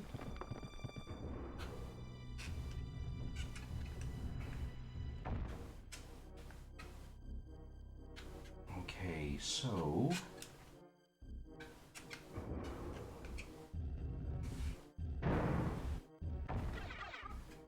more quartz. I'll like it. The quartz in this game is pretty much like medkits. So you got the Guardian of Ice. In these frozen caverns, relentless ice is a sentinel that will crush any who attempt to slip by and unlock its secrets. Yeah, this map is all sorts of fucked.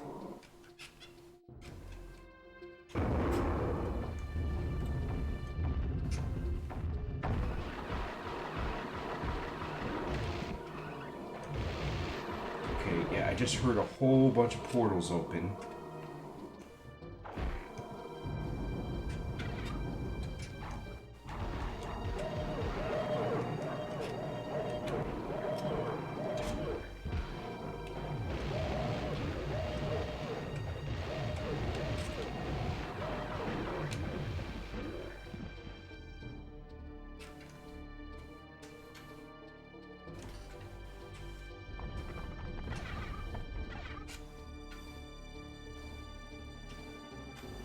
Hashtag hostile. Hashtag toxic gas.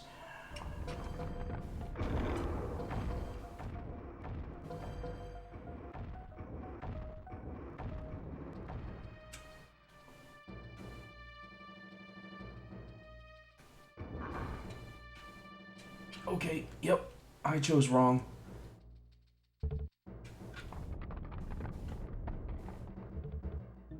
I know that one of these is supposed to be a portal. At least if I remember correctly. Oh, okay, yeah, one of them is. Probably the one that's got the sword pointing into it.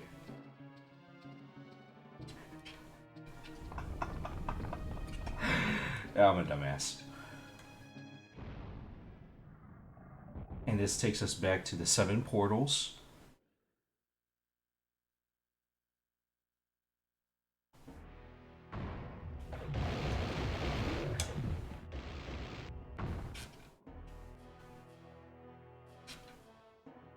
Question is, what did that unlock? Or did it unlock anything? It did! So, it unlocked this section here.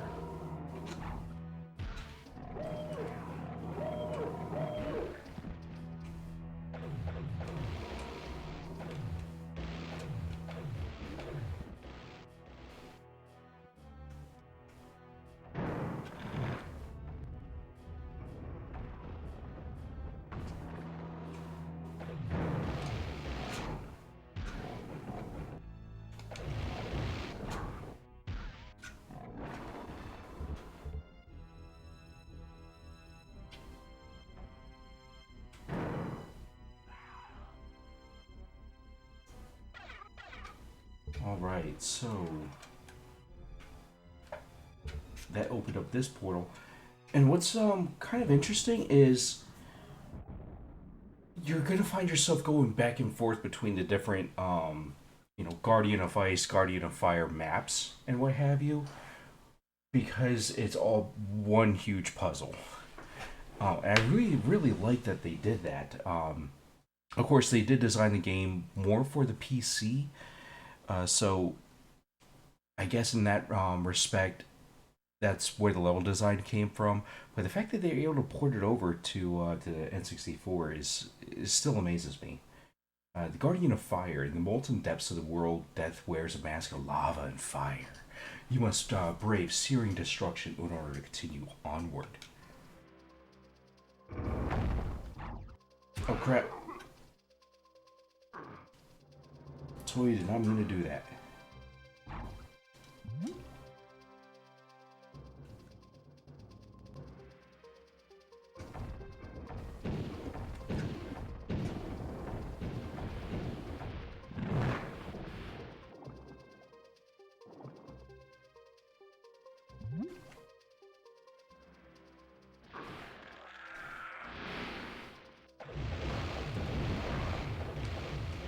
Fuck those guys. 1/3 of the puzzle has been solved. On the 7 portals.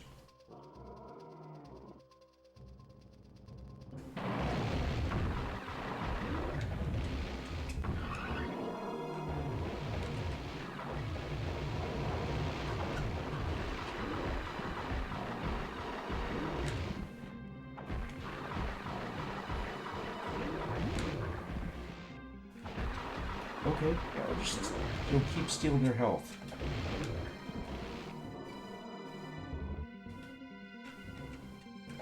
Give me your soul.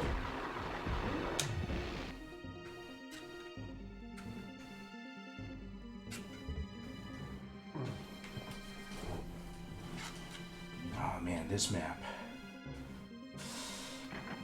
You need the fire key to activate this. I'm gonna guess we also need the fire key for the other side too. What's this? A side passage. Or would I trust this?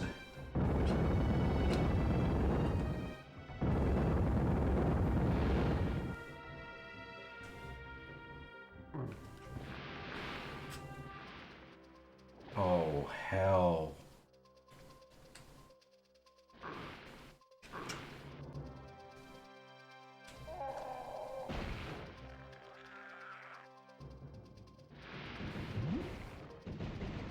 Yeah, that was a lot of fall damage.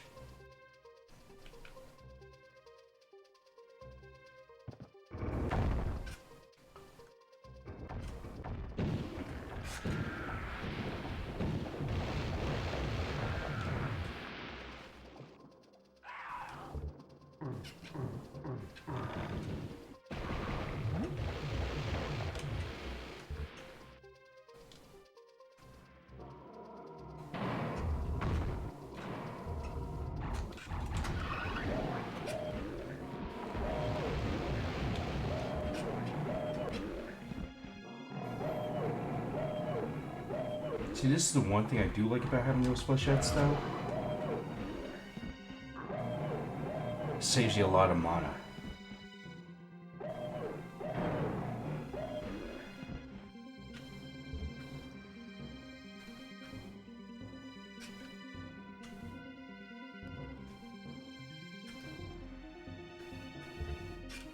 Okay, so I don't know that I really want to go through that that hallway again.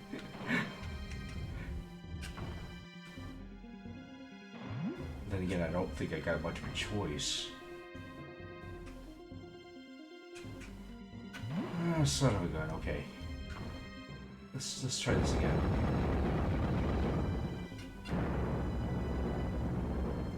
Wait, is that what I think it is? Leap of faith.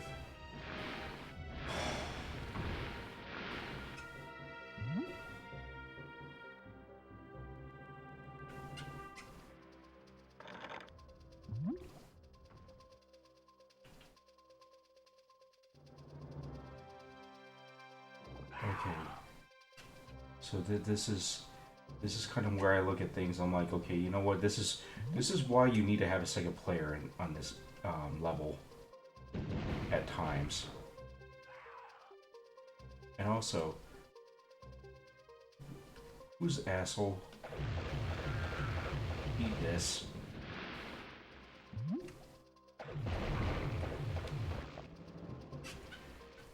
Okay, 1, 2, 3.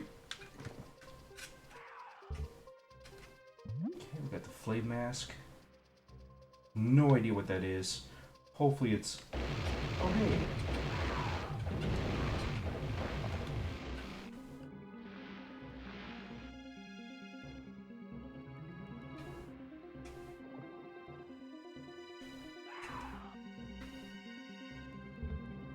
Alright.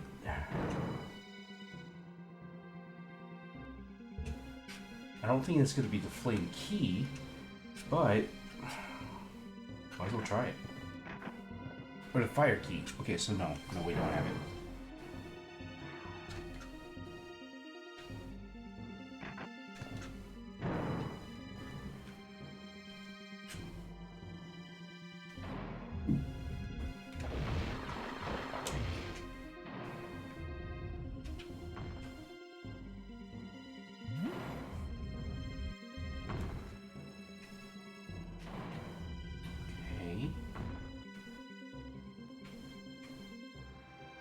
That's a no-go going down there. Got that pillar of fire. So I'm almost inclined to just go back to the hub. Because something hopefully has already changed there.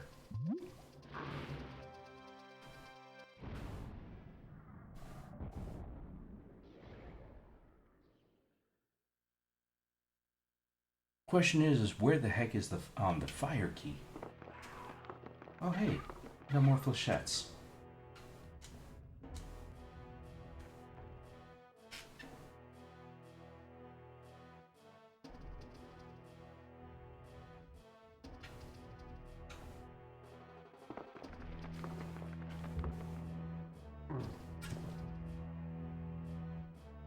Okay, so I'm gonna guess that probably opened up another door someplace. Okay, other side, maybe. There we are.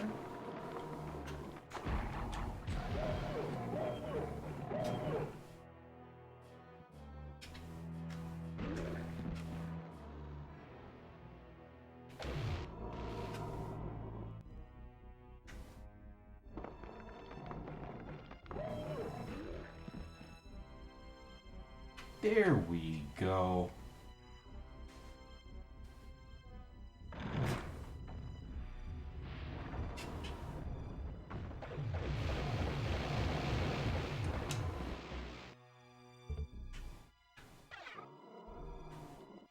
Okay, then we got some quartz. I always get a little nervous when they give us extra quartz flasks. So we had Guardian of Fire, we had Guardian of Ice, and we got Guardian of Steel. Die, giant snake, lizard, dragon, thingy. That's exactly right. Cold Steel, once serving the Knight of Hexen, or the Might of Hexen even, now stands arrayed against those who would liberate the world from Korax. I am Guardian of Tacos. Smell these flechettes.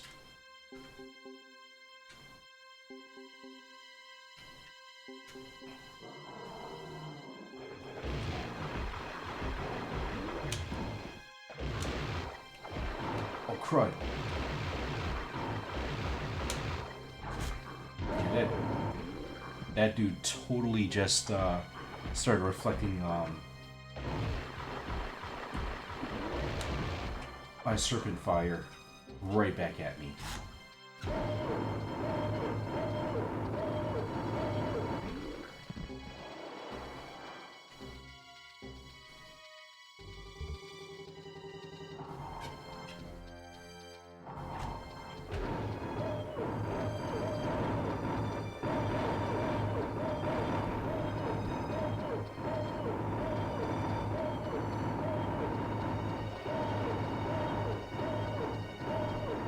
Reflect that, asshole.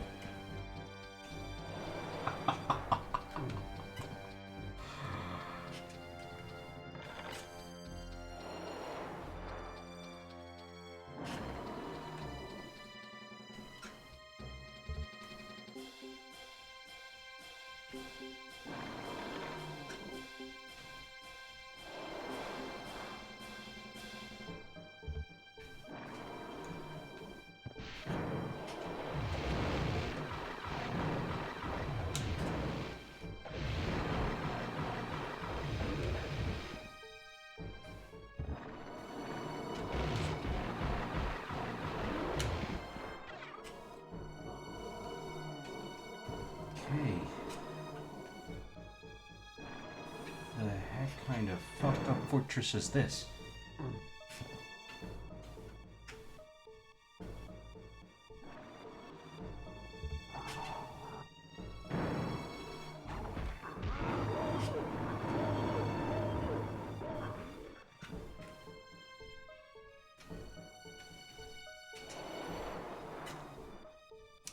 When the cleric gets scared, he goes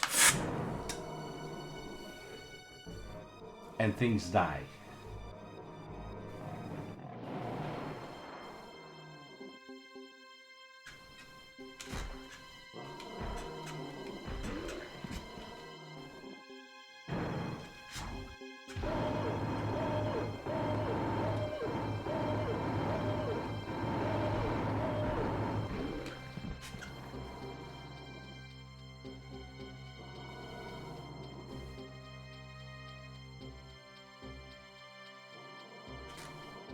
While that's dissipating, I actually do want to see if there's another area down here. Wait, is it mirrored?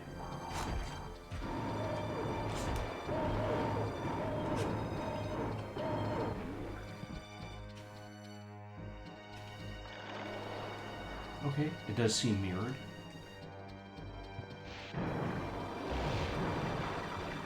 Oh, it's one of these ugly bastards.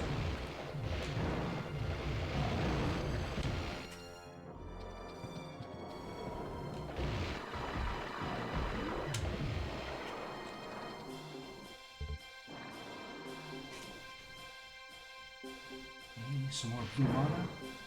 We'll take that.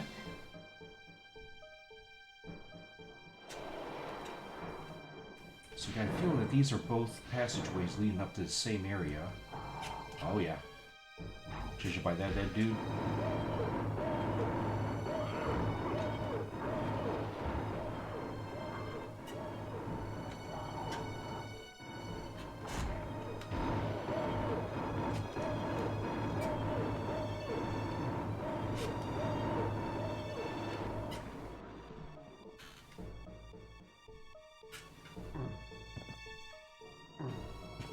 Can't quite go that way. So, perhaps. Okay, that didn't sound good.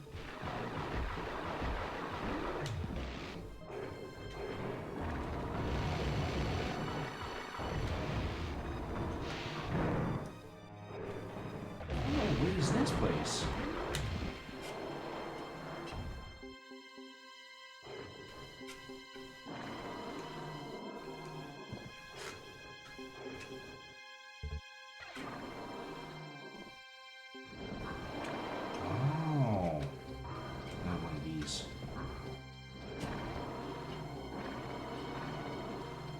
I have no idea what just attacked me.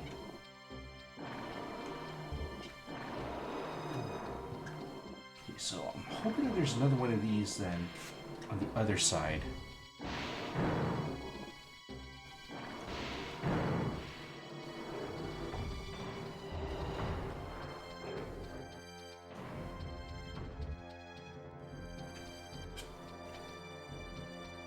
Okay, so that means there's steel key.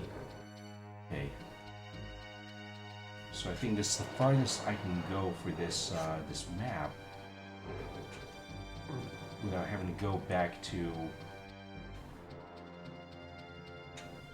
the hub. So we're gonna go head back to the hub. But this is actually what I really like about this game, is the fact that you know, you have to keep on going back and forth between the different areas to complete the whole thing.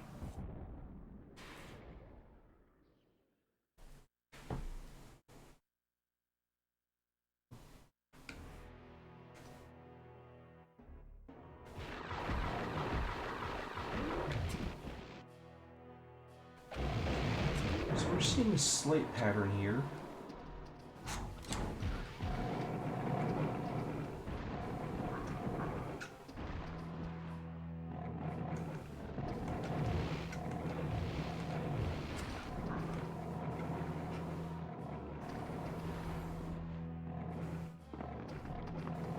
Starts off with the middle door being open, and then the left and right doors. Let's see if it follows the same pattern.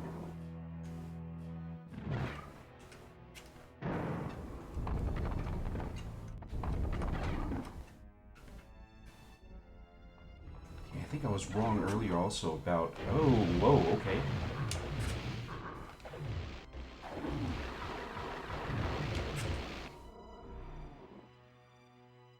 I think I was wrong earlier about having to kill off all the enemies in order to open up these passageways here.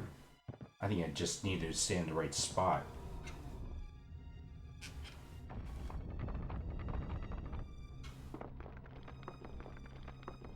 Also, when they say don't step towards the light, be very careful about stepping on these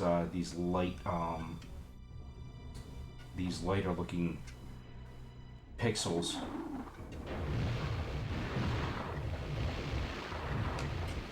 Hashtag, I'll crush you.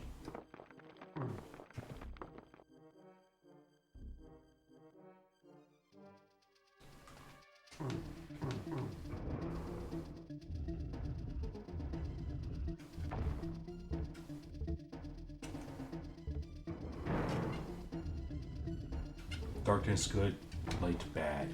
In this case, yeah. Oh, oh, that did not sound good. Ooh, what did I just unleash? Oh, what are these guys? Okay, never mind, not so bad.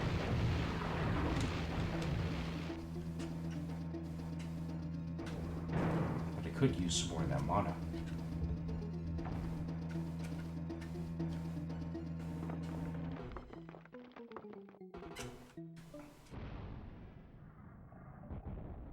Okay, so there's a second portal into the Guardian of Ice. So sort of like the B-sides, if you would. Alright, switch back to our flechettes.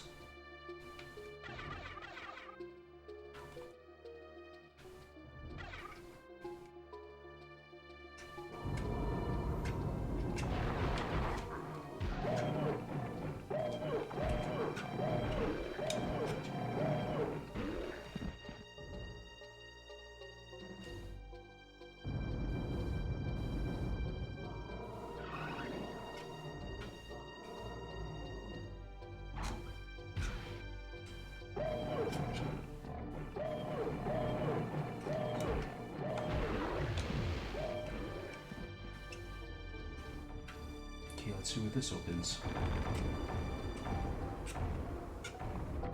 That sounded like maybe some staircases or something.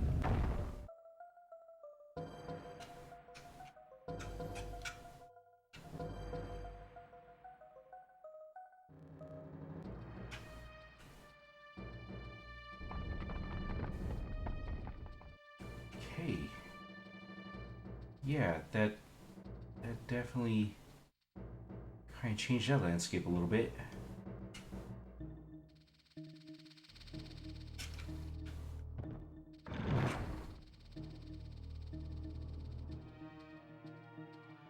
Okay, turn on light there. That's not good.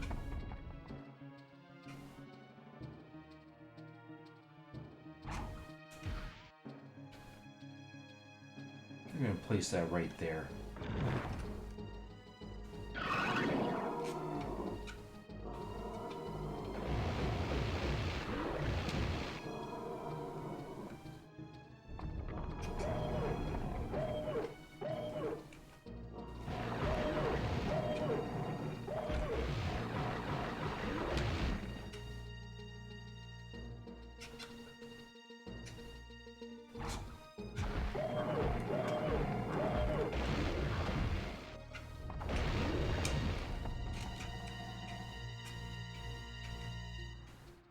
Come on.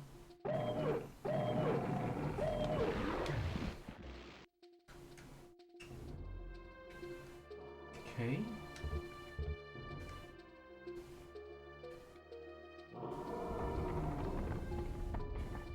I don't like the look of that. So let's see if we can find a safe way down there. Okay, that's not exactly safe. Wait, did I just reach? I did just reach the limit. Okay. So I guess item limit at 25. I gotta remember that.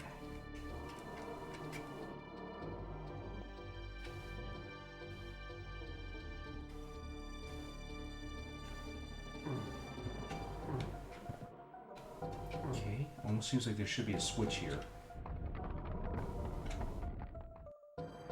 Instead, it's just a bit of mana.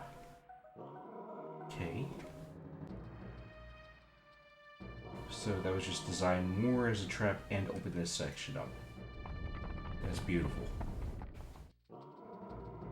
Question is, how do I get down there safely?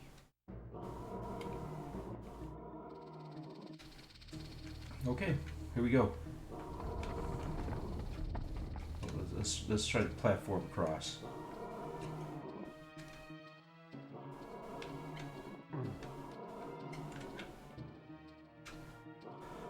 Whew.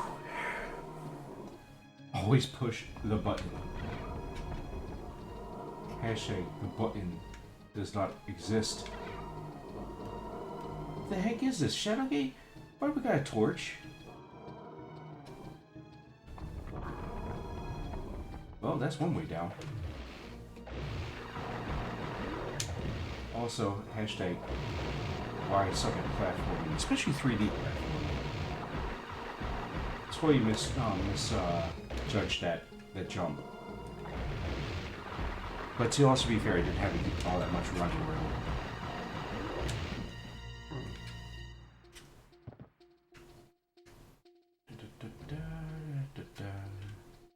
What do we have down here?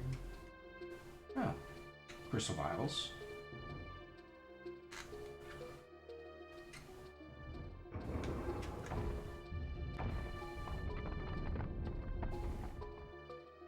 Where does this elevator go?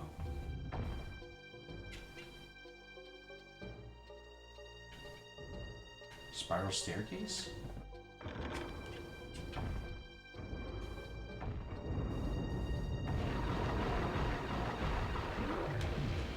That dude has no idea.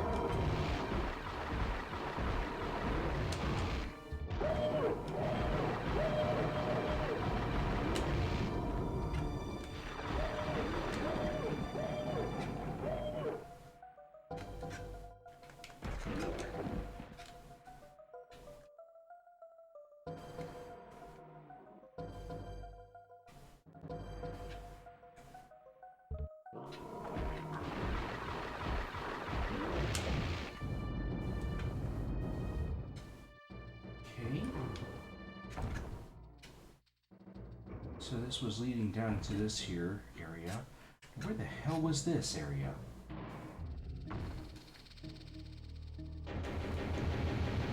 Oh! Right past the, where they were shooting shards of all sorts of nasty gunpowder. Wait, okay. So if I hadn't gotten myself distracted by going that other route, totally would have been able to get up here sooner.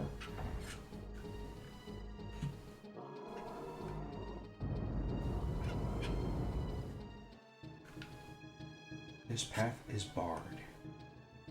Is this a pathway? This path is also barred.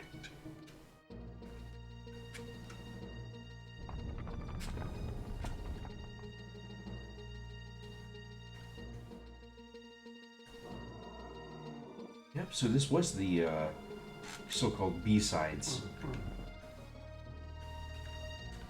Because you couldn't get here earlier. I think there would have been just enough of a blockage right here that we couldn't walk through. So, walk over to the A sides and back to the 7 portals.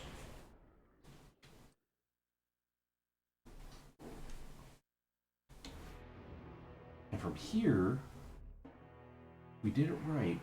The other door should be open too.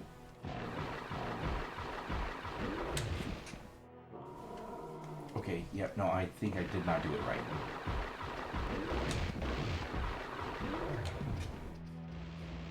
There should be...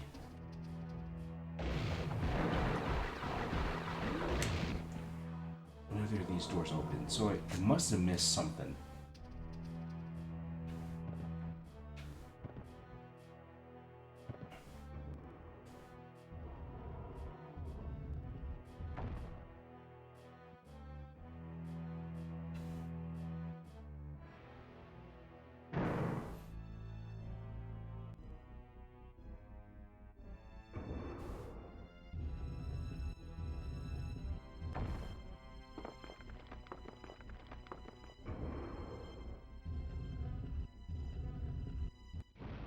So we walk back through.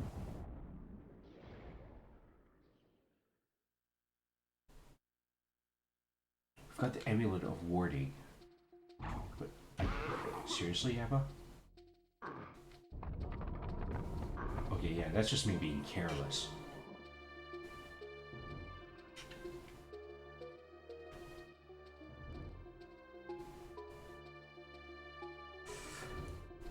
Okay, so we activated both of these buttons. Activated that button. That opens up to this area here.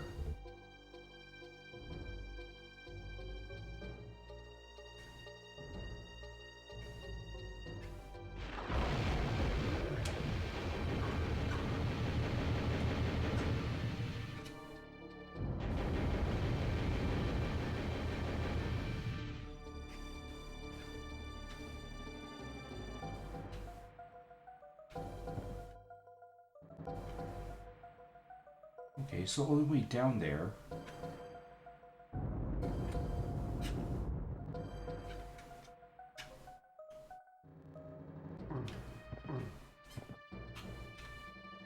Is to actually fall.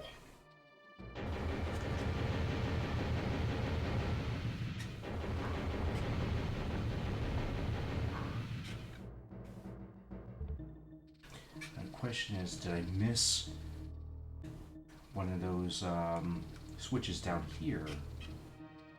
Let's find out.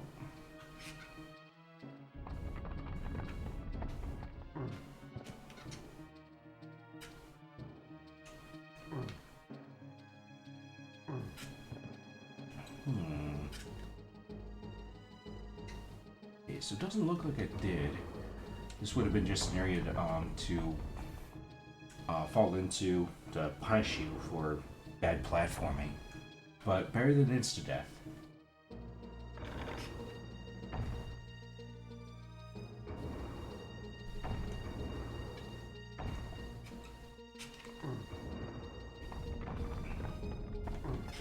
Okay, and those are not hidden doors.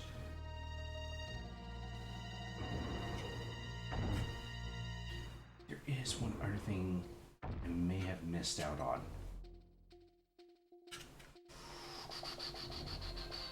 Run, run, run. There we go.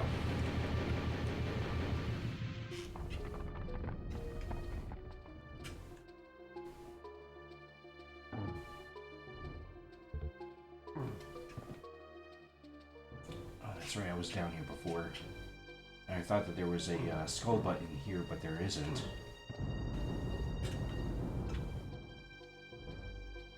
So...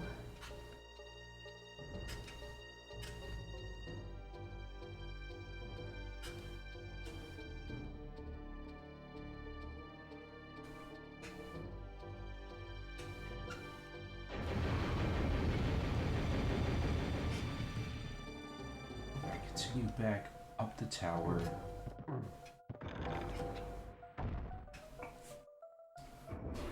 Back up here, where there's literally just this section.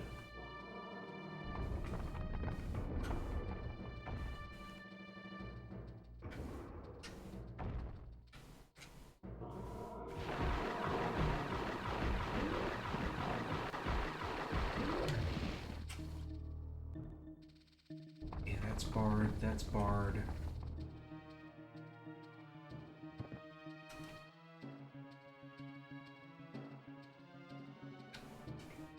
Okay, so maybe I was... Oh, wait, what?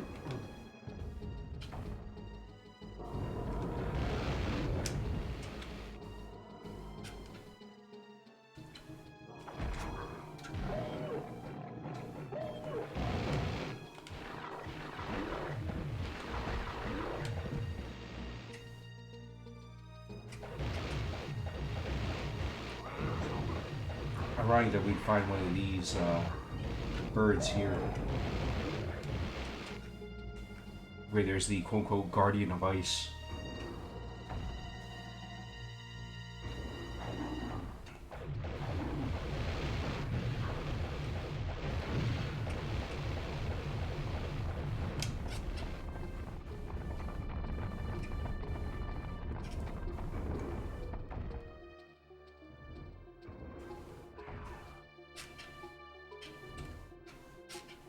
This is also so trippy.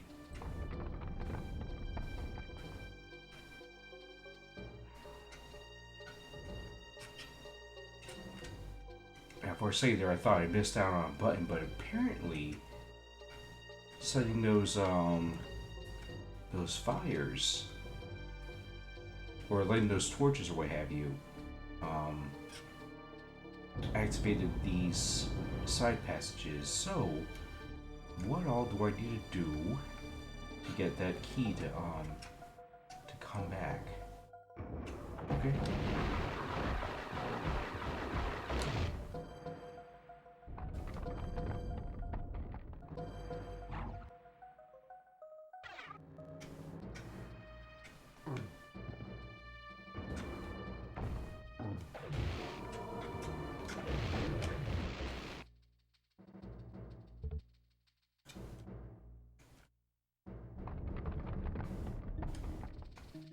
Oh, Crescent.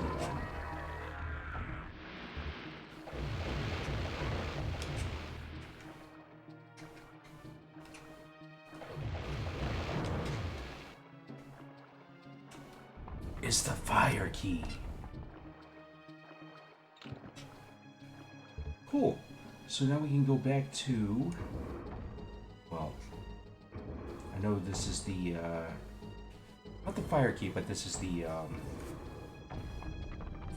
think the steel key? Can we get a twofer?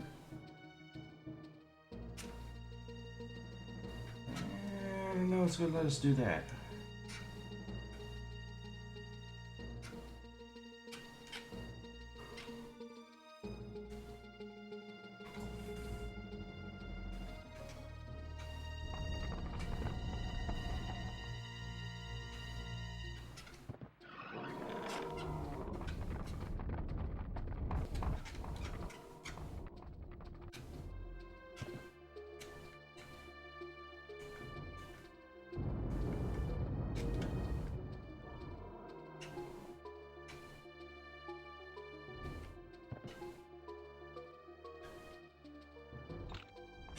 Okay, sweet, we got the steel key. It's almost 3 a.m. there, still doing okay. Yeah, we're actually about ready to wrap up, to be honest. Because there really isn't a huge point in making too much more progress. Since, you know, can't save.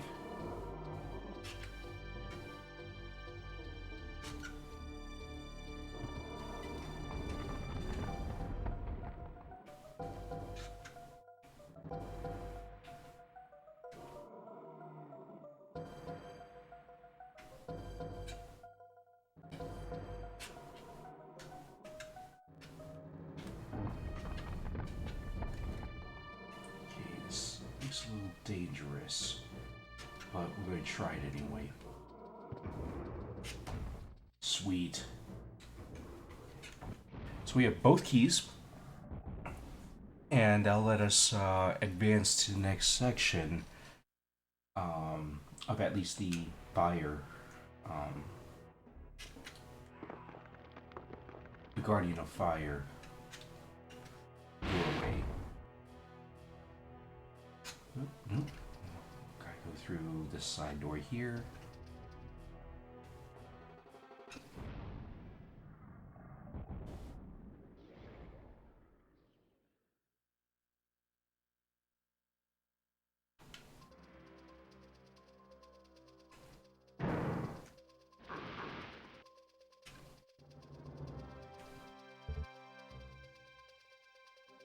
And now that we have the fire key, open this up.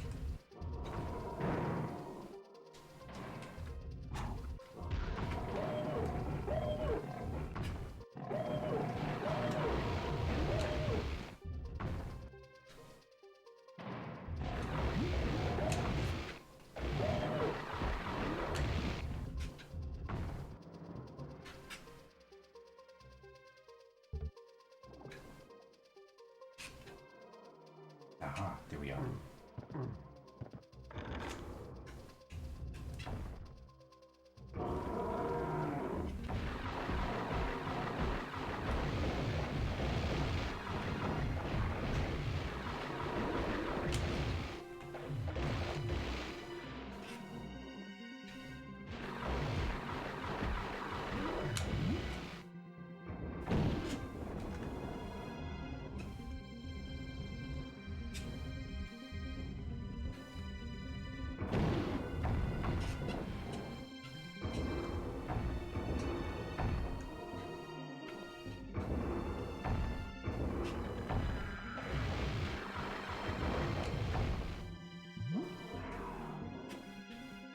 Yeah, this place isn't creepy.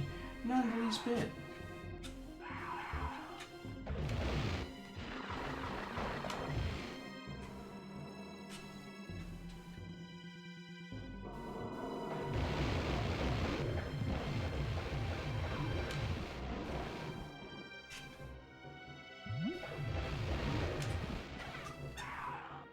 We have the Chaos device.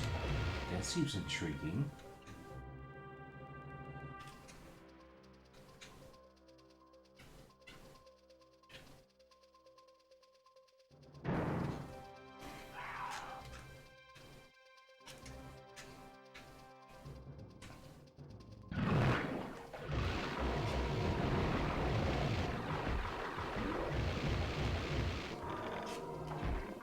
Stairs have risen on the second portals.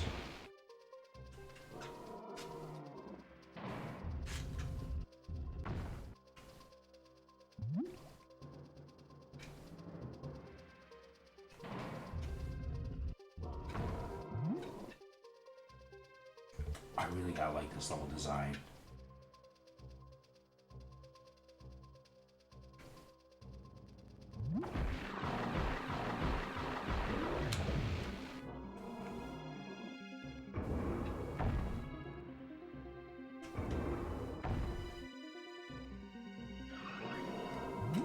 And I get a feeling that might be similar on the other side of this. Does this come back down? Okay, no, that does not come back down. Okay, not that area either.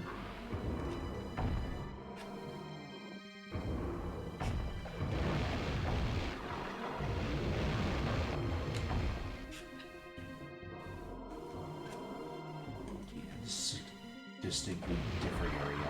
Okay.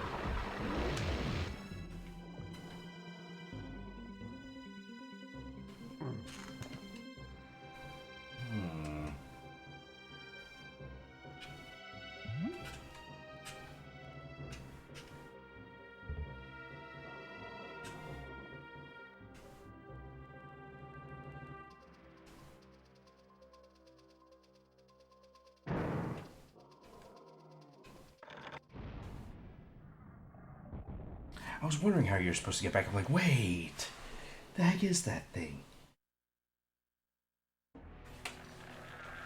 And this should have.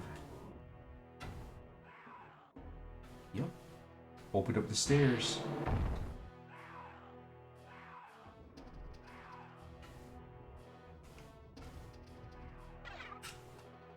Dragon skin bracers. And using that should open up some more doors for us.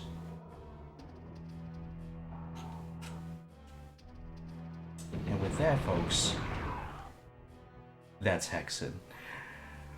Thank you all so much for joining me for this this stream, first episode of Abba 64 Dark Mode. Thank you so much, everyone, for the raids as well. Randall, Fahad, I greatly appreciate you. Scott, thank you so much for hanging out. I know it's late for you, and I greatly appreciate you hanging out with me. I don't know when we're going to be back on, whether that's going to be tomorrow. It's more likely going to be maybe Wednesday or maybe even Saturday, depending on kind of how things go at work and how early I can get home. We'll see how everything goes, but yeah, I really appreciate you guys hanging out with me, especially for my first run through with the N64. I was super happy to be able to put this together and to get it going. I do have to mention that I did kind of figure out that the console table that I purchased is actually taller than I thought it would be, so it overshadows the entertainment center, and it does it in a way that that actually takes a lot more space. Because I was thinking about, okay, well, maybe I could put the console shelving unit behind the entertainment center, but it still takes up way too much room. So I've got a little nightstand or a small little table coming on through that we're going to use to kind of expand our quote unquote shelving surface area. So until then, we don't have access to all of the consoles directly, but we do have all the consoles in the area. So I don't think that we're going to be switching over to the Xbox anytime soon because of that. But that's okay. We have a good library of other games that we need to play on our other consoles here. So we're probably going to do another episode of Abba 64 Wednesday or Saturday, and then switch back to Abba After Dark. Because I really want to make sure that if we're going to have the memory card, that it actually works. And that in that stream we might switch over to Shadowgate 64 because I think that's a shorter game than Hexen is, and that'd be a little bit fun to at least get started. It's a nice little puzzle game, one that that I've only ever seen in videos, but I've never actually played. So it's another first playthrough. That, or we could do Ogre Battle, but I'm leaning more towards Shadowgate 64 because that's I think a little bit more worldly to be able to explore than Hexen is. But you never know. We'll see how everything goes. Thank you so much, Scott, especially for hanging out during your work shift. I hope everything goes well with the rest of shift, and make sure you just take good care of yourself, okay? That goes for everyone else in the stream as well. Randall, everyone, please, whatever time zone you're in, please take care of yourself. I know it's starting to get warmer in the southern hemisphere. It's starting to get more wintry in the northern hemisphere. Just make sure that you're staying hydrated, eat well. Tonight we will not actually be raiding. We're just gonna call quits. So thank you all so much again, and I can't believe tomorrow's another Monday. Welcome to another new week. Y'all have yourselves a great evening, great time zone, and I will see you around the platform. Take care.